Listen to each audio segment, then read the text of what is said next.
सतनाम वाहिगुरु साहिब जी। जब लो नहीं पागल लारू दे, तब लो प्रमते फिरते बहुत हयो। कल घोर समुद्र में बूढ़त थे, कबहू मिट है नहीं रे पछुतायो। तत विचार जह मथुरा, जग तारन को अवतार बनायो। जप्यो जिन अर्जुन देव गुरु, फिर संकट जोन गर्भ न आयो। बेसुमार अथाह अगनत तोलै, जो बुलावो त्यो नानक दास बोले। सतनाम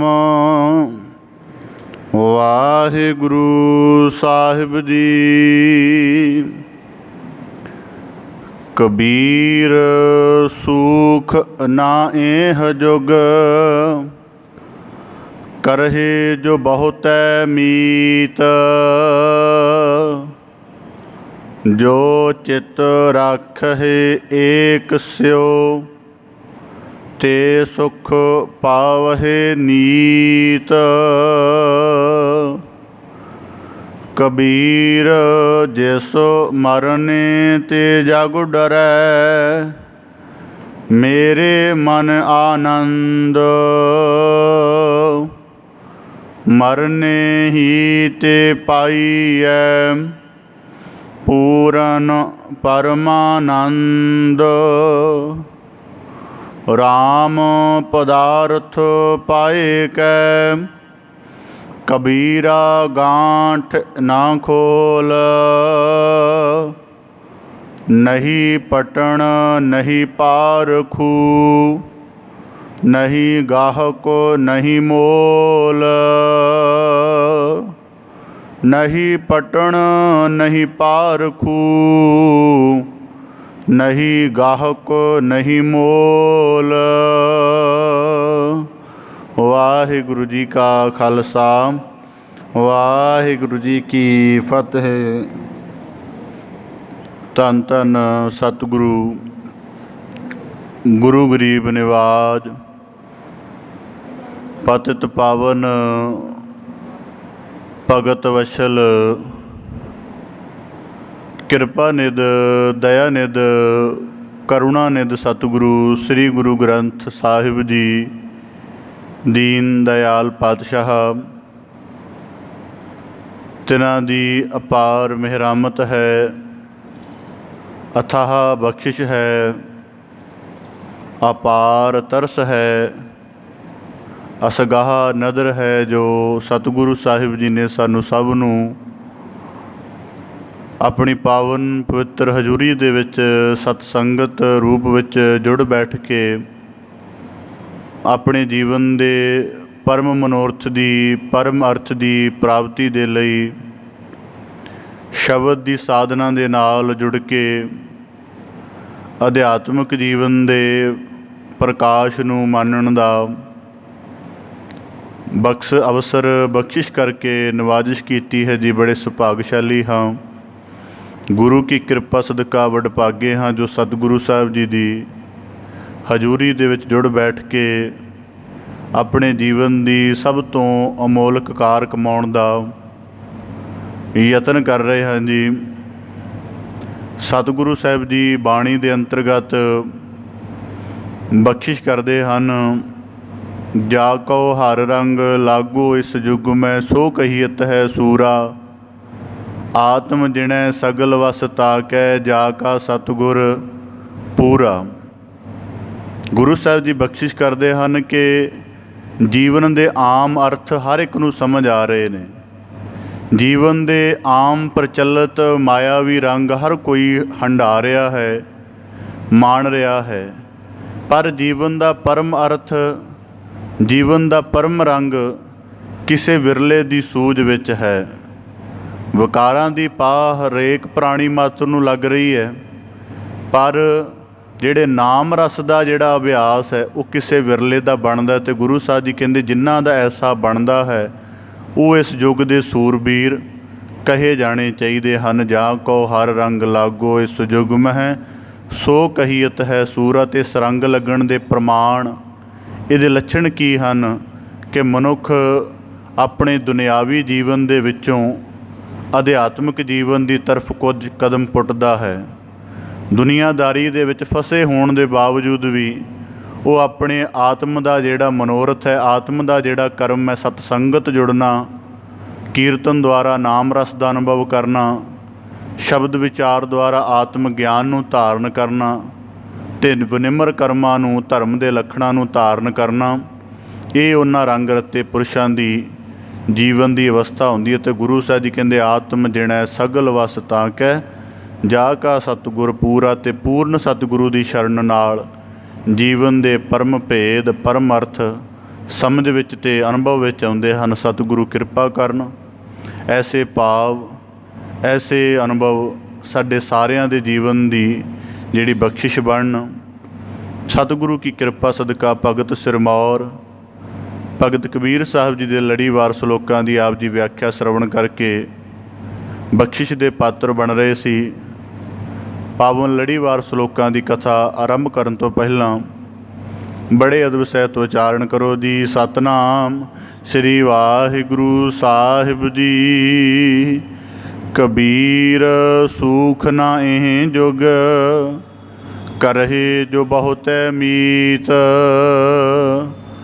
ਭਗਤ ਕਬੀਰ ਸਾਹਿਬ ਜੀ ਦੁਆਰਾ ਉਚਾਰਨ ਲੜੀਵਾਰ ਸਲੋਕਾਂ ਦੀ ਵਿਆਖਿਆ ਦੇ ਅੰਤਰਗਤ ਆਪ ਜੀ ਨੇ ਪਿਛਲੇ ਸਲੋਕਾਂ ਦੀ ਵਿਆਖਿਆ ਪ੍ਰਵਾਹ ਦੇ ਅੰਤਰਗਤ ਇਸ ਪ੍ਰਕਾਰ ਵਿਚਾਰਕ ਨੁਕਤੇ ਸ਼ਰਵਣ ਕੀਤੇ ਸਨ ਕਿ ਜਿਹੜੇ ਜੀਵ ਮਾਇਆ ਰੂਪ ਦੇਹੀ ਦੇ ਵਿੱਚ ਸਵਾਸਾਂ ਨੂੰ ਉੱਤਮ ਮਤ ਦੇ ਢੰਗ ਨਾਲ ਨਹੀਂ ਰਿੜਕਦੇ ਹਨ, ਉਹ ਜੀਵਨ ਦੇ ਪਰਮ ਤੱਤ ਨੂੰ ਨਹੀਂ ਪ੍ਰਾਪਤ ਹੁੰਦੇ ਹਨ। ਜਿਹੜੇ ਇਸੇ ਪ੍ਰਕਾਰ ਜੀਵਨ ਦੇ ਵਿੱਚ ਗਿਆਨ ਦੀ ਵਿਚਾਰ ਨਾਲ ਆਪਣੇ ਜੀਵਨ ਦੀ ਸਵਾਸਾਂ ਰੂਪ ਜਿਹੜੀ ਅਹੁਦ ਹੈ ਉਹਨੂੰ ਗਿਆਨ ਦੀ ਵਿਚਾਰ ਨਾਲ ਰਿੜਕਦੇ ਹਨ, ਉਹ ਕੁਝ ਕੁ ਵਸਤ ਦੇ ਅਧਿਕਾਰੀ ਹੋ ਜਾਂਦੇ ਹਨ। ਜਿਹੜੇ ਬਾਹਰੀ ਤਲ 'ਤੇ ਜੀਵਨ ਦੇ ਵਿਕਾਰਾਂ ਨੂੰ ਰਿੜਕਦੇ ਰਹਿੰਦੇ ਹਨ ਉਹ ਕਿਸੇ ਪ੍ਰਕਾਰ ਦੀ ਵਸਤ ਦੇ ਪਾਤਰ ਨਹੀਂ ਬਣਦੇ ਅਤੇ ਮਾਇਆ ਅਨੇਕਾਂ ਰੂਪਾਂ ਕਰਕੇ ਜੀਵਨ ਨੂੰ ਭਰਮਾਉਂਦੀ ਹੈ। ਪਰ ਜਿਹੜੇ ਮਾਇਆ ਦੇ ਸਗਲ ਰੂਪਾਂ ਤੋਂ ਛਲਾਵੇ ਤੋਂ ਸੁਚੇਤ ਹੋ ਜਾਂਦੇ ਹਨ ਉਹ ਕਿਸੇ ਪ੍ਰਕਾਰ ਵੀ ਆਤਮ ਗਿਆਨ ਵਾਲੇ ਪੁਰਸ਼ਾਂ ਦੇ ਨਿਕਟ ਨਹੀਂ ਜਾਂਦੀ ਹੈ। ਇਸੇ ਪ੍ਰਕਾਰ ਇਸ ਅੱਜ ਦੇ ਸ਼ਲੋਕ ਵਿੱਚ ਭਗਤ ਕਬੀਰ ਸਾਹਿਬ ਜੀ ਬਖਸ਼ਿਸ਼ ਕਰਦੇ ਹਨ ਕਿ ਮਾਇਆ ਦੇ ਅਨੇਕ ਰੂਪ ਹਨ, ਤਾਂ ਮਾਇਆ ਦੇ ਇਹਨਾਂ ਅਨੇਕਾਂ ਰੂਪਾਂ ਦੇ ਵਿੱਚੋਂ ਮਨੁੱਖ ਦੇ ਉੱਪਰ ਜਿਹੜਾ ਇੱਕ ਗਹਿਰਾ ਭਰਮ ਜਾਂ ਪਕੜ ਮਾਇਆ ਬਣਾ ਦਿੰਦੀ ਹੈ ਉਹ ਇਸ ਪ੍ਰਕਾਰ ਹੈ ਕਿ ਕਬੀਰ ਸੂਖ ਨਾ ਇਹ ਜੁਗ ਕਰਹਿ ਜੋ ਬਹੁਤੈ ਮੀਤ। ਦੁਨੀਆ ਦੇ ਵਿੱਚ ਹਰੇਕ ਬੰਦਾ ਉਦੋਂ ਸਹਿਜ, ਉਦੋਂ ਆਪਣੇ ਆਪ ਨੂੰ ਸੁਰੱਖਿਅਤ ਅਤੇ ਆਪਣੇ ਆਪ ਨੂੰ ਥੋੜ੍ਹਾ ਹੁਲਾਸ ਭਰਪੂਰ, ਟਿਕਾਊ ਭਰਪੂਰ ਮੰਨਦਾ ਹੈ ਜਦੋਂ ਉਹਦੇ ਕੋਲ ਦੂਜਾ ਹੋਵੇ। ਇਹ ਦੁਨੀਆ ਦੇ ਹਰੇਕ ਮਨੁੱਖ ਦਾ ਇਹ ਮਾਨਸਿਕ ਪੱਧਰ ਹੈ ਕਿ ਉਹ ਜਦੋਂ ਦੂਜਾ ਹੋਵੇ ਉਦੋਂ ਆਪਣੀ ਹੋਂਦ ਨੂੰ ਉਹ ਸੁਖਾਵਿਆਂ ਮੰਨਦਾ ਹੈ ਕਿ ਮੇਰੇ ਨਾਲ ਕੋਈ ਦੂਜਾ ਹੋਵੇ, ਚਾਹੇ ਮੇਰਾ ਪਰਿਵਾਰਕ ਸੰਬੰਧੀ ਹੋਵੇ, ਚਾਹੇ ਸਨੇਹ ਵਾਲਾ ਹੋਵੇ, ਚਾਹੇ ਹਮਦਰਦੀ ਭਰਿਆ ਹੋਵੇ, ਚਾਹੇ ਸ਼ੁਭ ਚਿੰਤਕ ਹੋਵੇ, ਪਰ ਦੂਜਾ ਜ਼ਰੂਰ ਹੋਵੇ। ਇੱਥੋਂ ਤੱਕ ਕਿ ਮਨੁੱਖ ਇਸ ਦੂਜੇ ਦੀ ਹੋਂਦ ਪਾਲਤੂ ਪਸ਼ੂ ਦੇ ਵਿੱਚ ਵੀ ਲੱਭਣੀ ਸ਼ੁਰੂ ਕਰ ਦਿੰਦਾ ਹੈ। ਵਰਤਮਾਨ ਸਮੇਂ ਦੇ ਵਿੱਚ ਕੁਝ ਐਸਾ ਨਜ਼ਰ ਆ ਰਿਹਾ ਹੈ ਕਿ ਜਦੋਂ ਸੰਸਾਰਕ ਸੰਬੰਧਾਂ ਦੇ ਵਿੱਚ ਖੁਦਗਰਜੀ, ਨਿੱਜ ਪ੍ਰਸਤੀ, ਸਵਾਰਥਪੁਣਾ ਬੜਾ ਭਾਰੂ ਹੁੰਦਾ ਜਾ ਰਿਹਾ ਅਤੇ ਮਨੁੱਖ ਨੇ ਆਪਣੇ ਜੀਵਨ ਦੀ ਹੋਂਦ ਨੂੰ ਸੁਖਾਵਿਆਂ ਬਣਾਉਣ ਲਈ ਪਾਲਤੂ ਪਸ਼ੂਆਂ ਦਾ ਸਹਾਰਾ ਲੈਣਾ ਸ਼ੁਰੂ ਕਰ ਦਿੱਤਾ ਹੈ, ਜੀਵਾਂ ਦਾ ਸਹਾਰਾ ਲੈਣਾ ਆਰੰਭ ਕਰ ਦਿੱਤਾ ਹੈ। ਤਾਂ ਇਸੇ ਪ੍ਰਕਾਰ ਮਾਇਆ ਦੇ ਪਹਿਲੇ ਭਰਮ ਦੇ ਵਿੱਚ ਜਦੋਂ ਮਨੁੱਖ ਆਪਣੀ ਇਕੱਲਤਾ ਦੀ ਉੱਚਤਾ ਨੂੰ ਨਹੀਂ ਸਮਝਦਾ, ਇਕੱਲਤਾ ਦੀ ਉੱਚਤਾ ਦਾ ਮਤਲਬ ਹੈ ਕਿ ਜਦੋਂ ਜੀਵਨ ਦਾ ਆਰੰਭ ਹੋਇਆ ਮਨੁੱਖ ਇਕੱਲਾ ਹੀ ਸੀ, ਪਰ ਉਹਦੀ ਇਕੱਲਤਾ ਦੇ ਵਿੱਚ ਪਰਮੇਸ਼ਰ ਦੇ ਸਿਮਰਨ ਦਾ ਇੱਕ ਆਨੰਦਮਈ ਅਨੁਭਵ ਇਹਦੀ ਦੇਹ ਦੇ ਵਿੱਚ ਪ੍ਰਗਟ ਹੋਇਆ ਸੀ, ਇਹਦੇ ਜੀਵਨ ਵਿੱਚ ਰਮ ਰਿਹਾ ਸੀ, ਜਿਹਦੇ ਕਰਕੇ ਇਹਦੇ ਜੀਵਨ ਦੇ ਆਰੰਭ ਦਾ ਇਕੱਲੇ ਵਾਲਾ ਸਾਥ ਵੀ ਇਹਨੂੰ ਇਕੱਲਾ ਅਨੁਭਵ ਨਹੀਂ ਹੋਇਆ। ਉੱਥੇ ਵੀ ਮਨੁੱਖ ਕਿਸੇ ਦੈਵੀ ਹੋਂਦ ਦੀ ਛਾਂ ਦੇ ਹੇਠਾਂ ਰਿਹਾ। ਤਾਂ ਕਰਕੇ ਕਿਹਾ ਜਾਂਦਾ ਨਾ ਬਾਣੀ 'ਚ ਕਿ ਮਾਤਾ ਕਿਉਦਰ ਮਹਿ ਪ੍ਰਤਪਾਲ ਕਰੇ ਸੋ ਕਿਉ ਮਨਹੁ ਵਿਸਾਰੀ ਹੈ। ਮਾਤਾ ਤਾਂ ਪ੍ਰਤਪਾਲਕ ਉਦੋਂ ਬਣੀ ਜਦੋਂ ਉਸ ਨੇ ਜਨਮ ਦੇ ਕੇ ਸਾਨੂੰ ਸੰਸਾਰ ਦੇ ਵਿੱਚ ਅਸੀਂ ਪ੍ਰਗਟ ਹੋ ਗਏ, ਉਸ ਤੋਂ ਪਹਿਲਾਂ ਪ੍ਰਤਪਾਲਕ। ਤਾਂ ਇਸੇ ਪ੍ਰਕਾਰ ਸੰਸਾਰ ਦਾ ਹਰੇਕ ਮਨੁੱਖ ਦੂਜੀ ਹੋਂਦ ਚਾਹੁੰਦਾ ਹੈ। ਇਸੇ ਕਰਕੇ ਜਦੋਂ ਇੱਕ ਲਾਈਨ ਆਪ ਦੀ ਸੋਸ਼ਲ ਸਟੱਡੀ ਦੇ ਵਿੱਚ ਆਮ ਕਰਕੇ ਹਰੇਕ ਨੇ ਪੜ੍ਹੀ ਹੋਏਗੀ, ਮਨੁੱਖ ਇੱਕ ਸਮਾਜਿਕ ਪ੍ਰਾਣੀ ਹੈ, the human is a social animal, ਇਸ ਤਰ੍ਹਾਂ ਕਿਹਾ ਜਾਂਦਾ। ਪਰ ਇਸ ਗੱਲ ਨੂੰ ਜੇ ਗਹਿਰਾ ਅਧਿਆਤਮਿਕ ਤਲ 'ਤੇ ਵਾਚੀਏ ਤਾਂ ਭਗਤ ਕਬੀਰ ਸਾਹਿਬ ਜੀ ਕਹਿੰਦੇ ਕਬੀਰ ਸੂਖ ਨਾ ਇਹ ਜੁਗ। ਹੁਣ ਦੁਨੀਆਦਾਰੀ ਦੇ ਵਿੱਚ ਮਨੁੱਖ ਆਪਣੇ ਜੀਵਨ ਦੇ ਸੁੱਖ ਦਾ ਪੱਧਰ ਇੱਕ ਇਉਂ ਸਮਝਦਾ ਹੈ, ਜੇ ਮੇਰੇ ਕੋਲੋਂ ਪਰਿਵਾਰ, ਬਹੁਤ ਜ਼ਿਆਦਾ ਸੰਬੰਧੀ, ਬੜੇ ਮਿੱਤਰ ਹੋਣ ਤਾਂ ਮੇਰੇ ਜੀਵਨ 'ਚ ਆਨੰਦ ਬਣਿਆ ਰਹਿ ਸਕਦਾ, ਕਿ ਬੜਿਆਂ ਦਾ ਸਾਥ ਹੋਵੇ। ਪਰ ਭਗਤ ਕਬੀਰ ਸਾਹਿਬ ਜੀ ਕਹਿੰਦੇ ਕਬੀਰ ਸੂਖ ਨਾ ਇਹ ਜੁਗ ਕਰਹਿ ਜੋ ਬਹੁਤ ਹੈ ਮੀਤ। ਇਸ ਯੁੱਗ ਦੇ ਵਿੱਚ ਇਸ ਯੁੱਗ ਦੀ ਗੱਲ ਦਾ ਭਾਵ ਕਿ ਜਿਸ ਯੁੱਗ ਦੇ ਵਿੱਚ ਜਾਂ ਜਿਸ ਸਮੇਂ ਦੇ ਵਿੱਚ ਵੀ ਅਸੀਂ ਜਿਉ ਰਹੇ ਹਾਂ, ਗੁਰਬਾਣੀ ਦੇ ਵਾਕ ਤ੍ਰੈ ਕਾਲ ਸਤ ਹਨ। ਤਾਂ ਭਗਤ ਕਬੀਰ ਸਾਹਿਬ ਜੀ ਕਹਿੰਦੇ ਇਹ ਯੁੱਗ ਕਰਹਿ ਜੋ ਬਹੁਤ ਹੈ ਮੀਤ, ਜੋ ਬਹੁਤ ਸਾਰਿਆਂ ਨੂੰ ਆਪਣੇ ਮਿੱਤਰ ਬਣਾ ਲੈਂਦਾ ਹੈ ਜਾਂ ਬਹੁਤ ਜ਼ਿਆਦਿਆਂ ਦੇ ਨਾਲ ਜੁੜ ਜਾਂਦਾ ਹੈ। ਭਗਤ ਕਬੀਰ ਸਾਹਿਬ ਜੀ ਕਹਿੰਦੇ ਉਹਨੂੰ ਇਸ ਯੁੱਗ ਵਿੱਚ ਸੁੱਖ ਨਹੀਂ ਪ੍ਰਾਪਤ ਹੁੰਦਾ। ਅਸਲ ਵਿੱਚ ਸੁੱਖ ਦਾ ਅਧਿਕਾਰੀ ਉਹ ਬਣਦਾ ਹੈ ਜੋ ਚਿੱਤ ਰਾਖੇ ਏਕ ਸਿਉ ਤੇ ਸੁਖ ਪਾਵਹਿ ਨੀਤ, ਜਿਹੜਾ ਇੱਕ ਦੇ ਨਾਲ ਨੇਹੋਂ ਲਗਾ ਕੇ, ਔਰ ਇੱਕ ਵੀ ਉਹ ਜਿਹੜਾ ਸਮਰੱਥ ਹੈ, ਜਿਹੜਾ ਸਰਬ ਕਲਾ ਪੂਰਨ ਹੈ, ਜਿਹੜਾ ਅਵਗੁਣ ਬਖਸ਼ਣਹਾਰ ਹੈ, ਜਿਹੜਾ ਸਗਲ ਸ੍ਰਿਸ਼ਟ ਦਾ ਪ੍ਰਤਪਾਲਕ ਹੈ, ਉਸ ਇੱਕ ਦੇ ਨਾਲ ਜਿਹੜਾ ਆਪਣੀ ਪ੍ਰੀਤ ਦਾ ਸੰਬੰਧ ਰੱਖਦਾ ਹੈ ਤੇ ਸੁਖ ਪਾਵਹਿ ਨੀਤ, ਉਹ ਸਦਾ ਸੁੱਖਾਂ ਦੇ ਆਲਮ ਦੇ ਵਿੱਚ ਰਹਿੰਦਾ ਹੈ। ਹੁਣ ਇਸ ਵਾਕ ਨੂੰ ਵਿਚਾਰ ਦੇ ਨੁਕਤੇ ਤੋਂ ਥੋੜ੍ਹਾ ਵਾਚਣ ਦਾ, ਸਮਝਣ ਦਾ ਗੁਰੂ ਕਿਰਪਾ ਸਦਕਾ ਯਤਨ ਕਰੀਏ। ਕਬੀਰ ਸੂਖ ਨਾ ਇਹ ਜੁਗ ਕਰਹਿ ਜੋ ਬਹੁਤ ਹੈ ਮੀਤ। ਸੁਭਾਵਿਕ ਤੌਰ 'ਤੇ ਸਾਨੂੰ ਸੰਬੰਧੀ ਮਿਲਦੇ ਨੇ ਮਾਤਾ ਪਿਤਾ, ਕਿਉਂਕਿ ਜਨਮ ਇਹਨਾਂ ਦੁਆਰਾ ਹੁੰਦਾ ਹੈ। ਮਾਤਾ ਪਿਤਾ ਦੁਆਰਾ ਸੁਭਾਵਿਕ ਸੰਬੰਧੀ ਮਿਲ ਗਏ ਅਤੇ ਇੱਕ ਸਮਾਂ ਬੰਦੇ ਦਾ ਮਾਨਸਿਕ ਪੱਧਰ ਇਹ ਹੁੰਦਾ ਹੈ, ਦੁਨੀਆ ਦਾ ਹਰੇਕ ਬੰਦਾ ਆਪਣੇ ਬਚਪਨ ਦੇ ਵਿੱਚ ਇਸ ਗੱਲ ਨੂੰ ਬੜੇ ਢੰਗ ਨਾਲ ਸਮਝਦਾ ਹੈ। ਇੱਕ ਵਾਰੀ ਉਹਦੇ ਅਨੁਭਵ 'ਚ ਐਸਾ ਆਉਂਦਾ ਹੈ ਕਿ ਅਗਰ ਮੇਰੇ ਮਾਤਾ ਪਿਤਾ ਨਾ ਹੋਣ ਤਾਂ ਸ਼ਾਇਦ ਮੇਰਾ ਜੀਵਨ ਜਿਹੜਾ ਹੈ ਨਾ ਰਹੇ, ਜਾਂ ਮੇਰੇ ਜੀਵਨ ਦਾ ਕੋਈ ਆਧਾਰ ਨਾ ਬਚੇ ਮੇਰੇ ਮਾਤਾ ਤੋਂ ਪਿਤਾ ਤੋਂ ਬਿਨਾਂ। ਬਚਪਨ 'ਚ ਹਰੇਕ ਬੰਦੇ ਦਾ ਅਨੁਭਵ ਐਸਾ ਬਣਦਾ ਹੈ। ਜੀਵਨ ਦਾ ਪੜਾਅ ਪਰਤ ਦਰ ਪਰਤ, ਪੜਾਅ ਦਰ ਪੜਾਅ ਅੱਗੇ ਚੱਲਦਾ ਹੈ, ਆਪਣੀ ਜੋਬਨ ਅਵਸਥਾ ਨੂੰ ਪੂਰੀਆਂ ਕਰਦਾ ਹੈ, ਸੰਸਾਰ ਦੇ ਵਿਸ਼ਿਆਂ ਨਾਲ ਸੰਬੰਧ ਬਣਦਾ ਹੈ, ਜੀਵਨ ਜਿਉਣ ਦੇ ਨਵੇਂ ਆਧਾਰਾਂ ਦੀ ਨਵੀਆਂ ਉਮੰਗਾਂ ਪੈਦਾ ਹੁੰਦੀਆਂ ਨੇ ਅਤੇ ਪਤਨੀ ਦੇ ਰੂਪ ਵਿੱਚ ਅਗਲਾ ਸੰਬੰਧ ਜੁੜਦਾ ਹੈ। ਮਾਤਾ ਪਿਤਾ ਨਾਲ ਸਨੇਹ ਘਟਣਾ ਸ਼ੁਰੂ ਹੋ ਜਾਂਦਾ, ਔਲਾਦ ਨਿਰਮਿਤ ਹੋ ਜਾਵੇ, ਪਤਨੀ ਤੋਂ ਵੀ ਮੂੰਹ ਅੱਗੇ ਔਲਾਦ 'ਤੇ ਚਲਿਆ ਜਾਂਦਾ ਅਤੇ ਉਹਨਾਂ ਸੰਬੰਧਾਂ ਦੀ ਜਿਹੜੀ ਪਕੜ, ਜਿਹੜੀ ਕਿਸੇ ਸਮੇਂ ਲੱਗਦਾ ਕਿਸੇ ਇਹਨਾਂ ਬਿਨਾਂ ਪੂਰੀ ਨਹੀਂ ਹੋ ਸਕਦੀ, ਉਹੀ ਕਿਸੇ ਪੱਧਰ 'ਤੇ ਜਾ ਕੇ ਮੱਧਮ ਪੈਣੀ ਸ਼ੁਰੂ ਹੋ ਜਾਂਦੀ ਹੈ। ਅਤੇ ਬਾਬਾ ਫਰੀਦ ਸਾਹਿਬ ਜੀ ਨੇ ਇਸ ਪੱਧਰ 'ਤੇ ਚੇਤਾ ਕਰਾਇਆ, ਕਿੱਥੇ ਤੈਂਡੇ ਮਾਪਿਆਂ ਜਿੰਨੀ ਤੂੰ ਜਣਿਆ। ਤੂੰ ਖੁਦ ਇਸ ਗੱਲ ਨੂੰ ਵਾਚ, ਅਸੀਂ ਆਪਣੇ ਸਾਰੇ ਇਸ ਗੱਲ ਨੂੰ ਵਾਚੀਏ। ਬੰਦਾ ਜਦੋਂ ਇਹ ਕੋਈ ਅਤ ਕਥਨੀ ਨਹੀਂ ਹੈ ਜਾਂ ਕੋਈ ਮਿੱਥਿਆ ਗੱਲ ਨਹੀਂ ਹੈ, ਜਿਉਂ-ਜਿਉਂ ਮਨੁੱਖ ਪਰੋੜ ਹੁੰਦਾ ਉਮਰ ਦੇ ਤਲ 'ਤੇ, ਸਮਝ ਦੇ ਤਲ 'ਤੇ, ਜਾਂ ਜਿਵੇਂ-ਜਿਵੇਂ ਉਹਦੇ ਅੰਦਰ ਮਾਇਆ ਦਾ ਦਖਲ ਵਧੇਰੇ ਵੱਧਦਾ ਹੈ, ਉਵੇਂ-ਉਵੇਂ ਜਿਹੜਾ ਸੰਸਾਰੀ ਸੰਬੰਧਾਂ ਦਾ ਜਿਹੜਾ ਸਨੇਹ ਰੂਪ ਹੈ ਉਹ ਪਰਿਵਰਤਿਤ ਹੋਣਾ ਸ਼ੁਰੂ ਹੋ ਜਾਂਦਾ। ਤਾਂ ਭਗਤ ਕਬੀਰ ਸਾਹਿਬ ਜੀ ਕਹਿੰਦੇ ਪਹਿਲਾਂ ਮਾਤਾ ਪਿਤਾ 'ਤੇ ਸੀ, ਫਿਰ ਪਤਨੀ 'ਤੇ ਆਇਆ, ਹੁਣ ਔਲਾਦ 'ਤੇ ਇਹ ਅੱਗੇ ਜਾਏਗਾ, ਫਿਰ ਅੱਗੇ ਜਾਏਗਾ। ਪਰ ਇਹ ਤੇਰਾ ਅੱਗੇ ਜਾਣ ਦੇ ਨਾਲ ਤੇਰੇ ਮਗਰਲੇ ਸੰਬੰਧੀ ਜਿਹੜੇ ਹਨ, ਜਿਹੜੇ ਮਿੱਤਰ ਰੂਪ ਦੇ ਵਿੱਚ ਤੂੰ ਨਿਕਟਵਰਤੀ ਬਣਾਏ ਨੇ, ਉਹ ਸਾਰੇ ਬਿਨਸਦੇ ਵੀ ਚਲੇ ਜਾ ਰਹੇ ਨੇ। ਫਿਰ ਕਿੰਨਿਆਂ ਕੁ ਤੱਕ ਆਪਣਾ ਸੰਬੰਧ ਮਹਿਦੂਦ ਕਰੇਗਾ ਜਾਂ ਕਿੰਨੇ ਕੁ ਸੰਬੰਧੀ ਇਕੱਤਰਿਤ ਕਰੇਗਾ ਕਿ ਮੇਰੇ ਜੀਵਨ ਦਾ ਟਿਕਾਅ ਬਣਿਆ ਰਹੇ। ਮਾਤਾ ਪਿਤਾ ਬਣਾਏ, ਉਹ ਬਿਨਸ ਗਏ, ਪਤਨੀ ਦਾ ਸਾਥ ਬਿਨਸ ਗਿਆ, ਔਲਾਦ ਦਾ ਵੀ ਇੱਕ ਸਮੇਂ ਜਾ ਕੇ ਮੋਹ ਭੰਗ ਹੋ ਗਿਆ। ਕਿੰਨਾ ਕੁ ਚਿਰ ਇਹਨਾਂ ਸੰਬੰਧਾਂ ਦਾ ਮਹਿਤਾਹਤ ਰਹੇਗਾ। ਅੱਜ 70% ਜਿਹੜੇ ਪਰਿਵਾਰਕ ਤੌਰ 'ਤੇ ਮਨੁੱਖ ਪਛੇਮਾਨ ਨੇ ਮਾਤਾ ਪਿਤਾ, ਉਹ ਇਸੇ ਕਰਕੇ ਨੇ ਕਿ ਜੀਵਨ ਦਾ ਆਧਾਰ ਸੰਸਾਰਕ ਸੰਬੰਧਾਂ ਦੇ ਵਿੱਚੋਂ ਲੱਭਿਆ ਜਾ ਰਿਹਾ ਹੈ।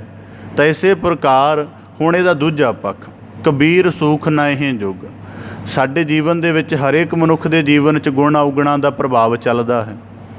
ਸਾਡੇ ਜੀਵਨ 'ਚ ਕਿਤੇ ਇੱਕ ਔਗੁਣ ਪ੍ਰਗਟ ਹੋ ਜਾਏ ਨਾ, ਤਾਂ ਦੁਨੀਆਦਾਰੀ ਦਾ ਐਡਾ ਵੱਡਾ ਹਿਰਦਾ ਨਹੀਂ ਕਿ ਉਹ ਸਾਨੂੰ ਮਾफ़ ਕਰ ਦੇ, ਜਾਂ ਸਾਡੇ ਅਵਗੁਣ ਨੂੰ ਕਬੂਲ ਕਰ ਲਏ, ਜਾਂ ਸਾਡੇ ਅਵਗੁਣ ਦਾ ਜਿਹੜਾ ਅਭਿਆਸ ਪਿਆ ਹੈ ਘੱਟੋ ਘੱਟ ਉਹਨੂੰ ਜਰ ਲਵੇ। ਇੰਨਾ ਦੁਨੀਆਦਾਰੀ ਦੇ ਵਿੱਚ ਹੈ ਨਹੀਂ ਅੱਜ ਦੇ ਸਮੇਂ ਦੇ।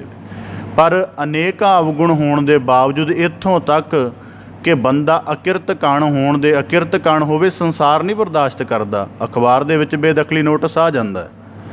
ਸਾਡੇ ਤਮਾਮ ਅਵਗੁਣ ਅਤੇ ਅਕਿਰਤ ਕਣਤਾ ਦਾ ਸੁਭਾਅ ਹੁੰਦਿਆਂ ਹੋਇਆਂ ਵੀ ਅਕਾਲ ਪੁਰਖ ਦਾ ਮਿਹਰ ਸਰੂਪ, ਉਹਦਾ ਬਖਸ਼ਿਸ਼ਣ ਵਾਲਾ ਸੁਭਾਅ, ਅਵਗੁਣਾਂ ਨੂੰ ਮੇਟਣ ਦਾ ਸੁਭਾਅ, ਕਿਲਵਿਖ ਨੂੰ ਹਰਨ ਵਾਲਾ ਸੁਭਾਅ ਫਿਰ ਵੀ ਨਹੀਂ ਵਿਸਰਦਾ।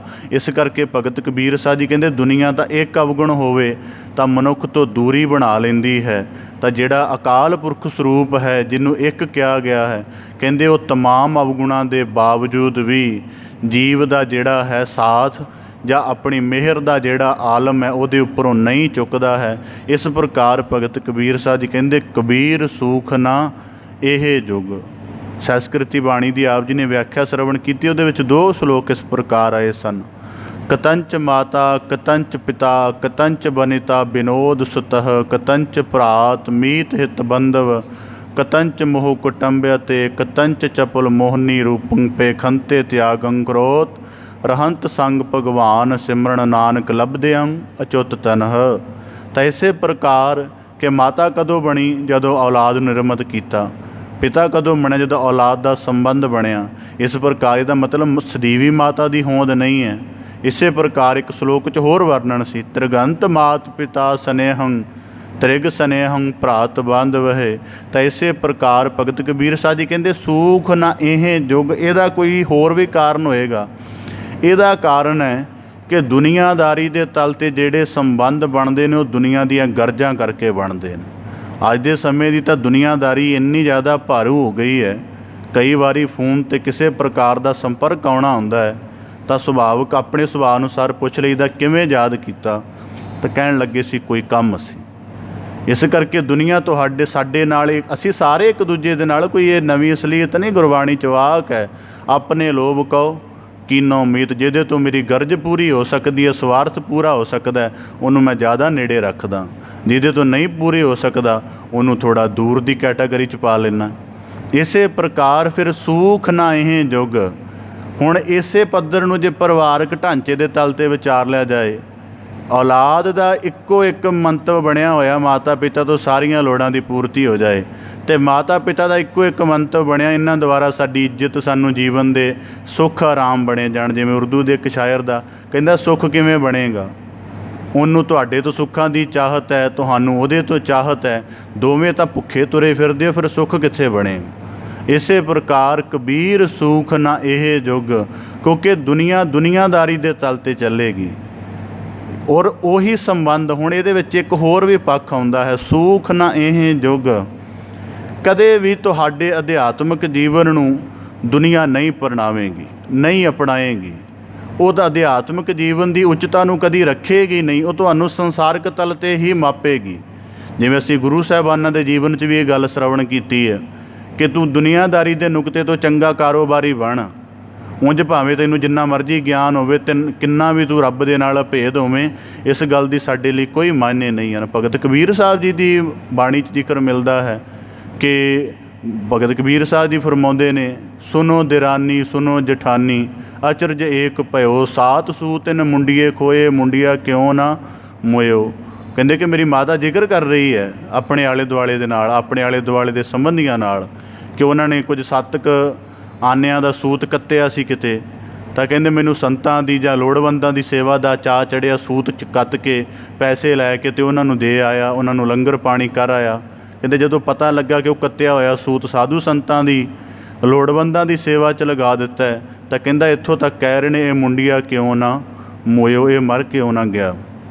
ਇਸੇ ਤਰ੍ਹਾਂ ਹੀ ਹੁੰਦਾ, ਦੁਨੀਆਦਾਰੀ ਕਦੇ ਵੀ ਅਧਿਆਤਮਿਕ ਉੱਚਤਾ ਨੂੰ ਨਹੀਂ ਪ੍ਰਵਾਨ ਕਰਦੀ, ਅਤੇ ਜੀਵਨ ਦਾ ਜਿਹੜਾ ਪਰਮ ਆਨੰਦ ਹੈ ਉਹ ਮਨੁੱਖ ਦੇ ਅਧਿਆਤਮਿਕ ਜੀਵਨ ਵਿੱਚ ਹੈ, ਸੰਸਾਰਿਕ ਜੀਵਨ ਦੇ ਵਿੱਚ ਨਹੀਂ ਹੈ।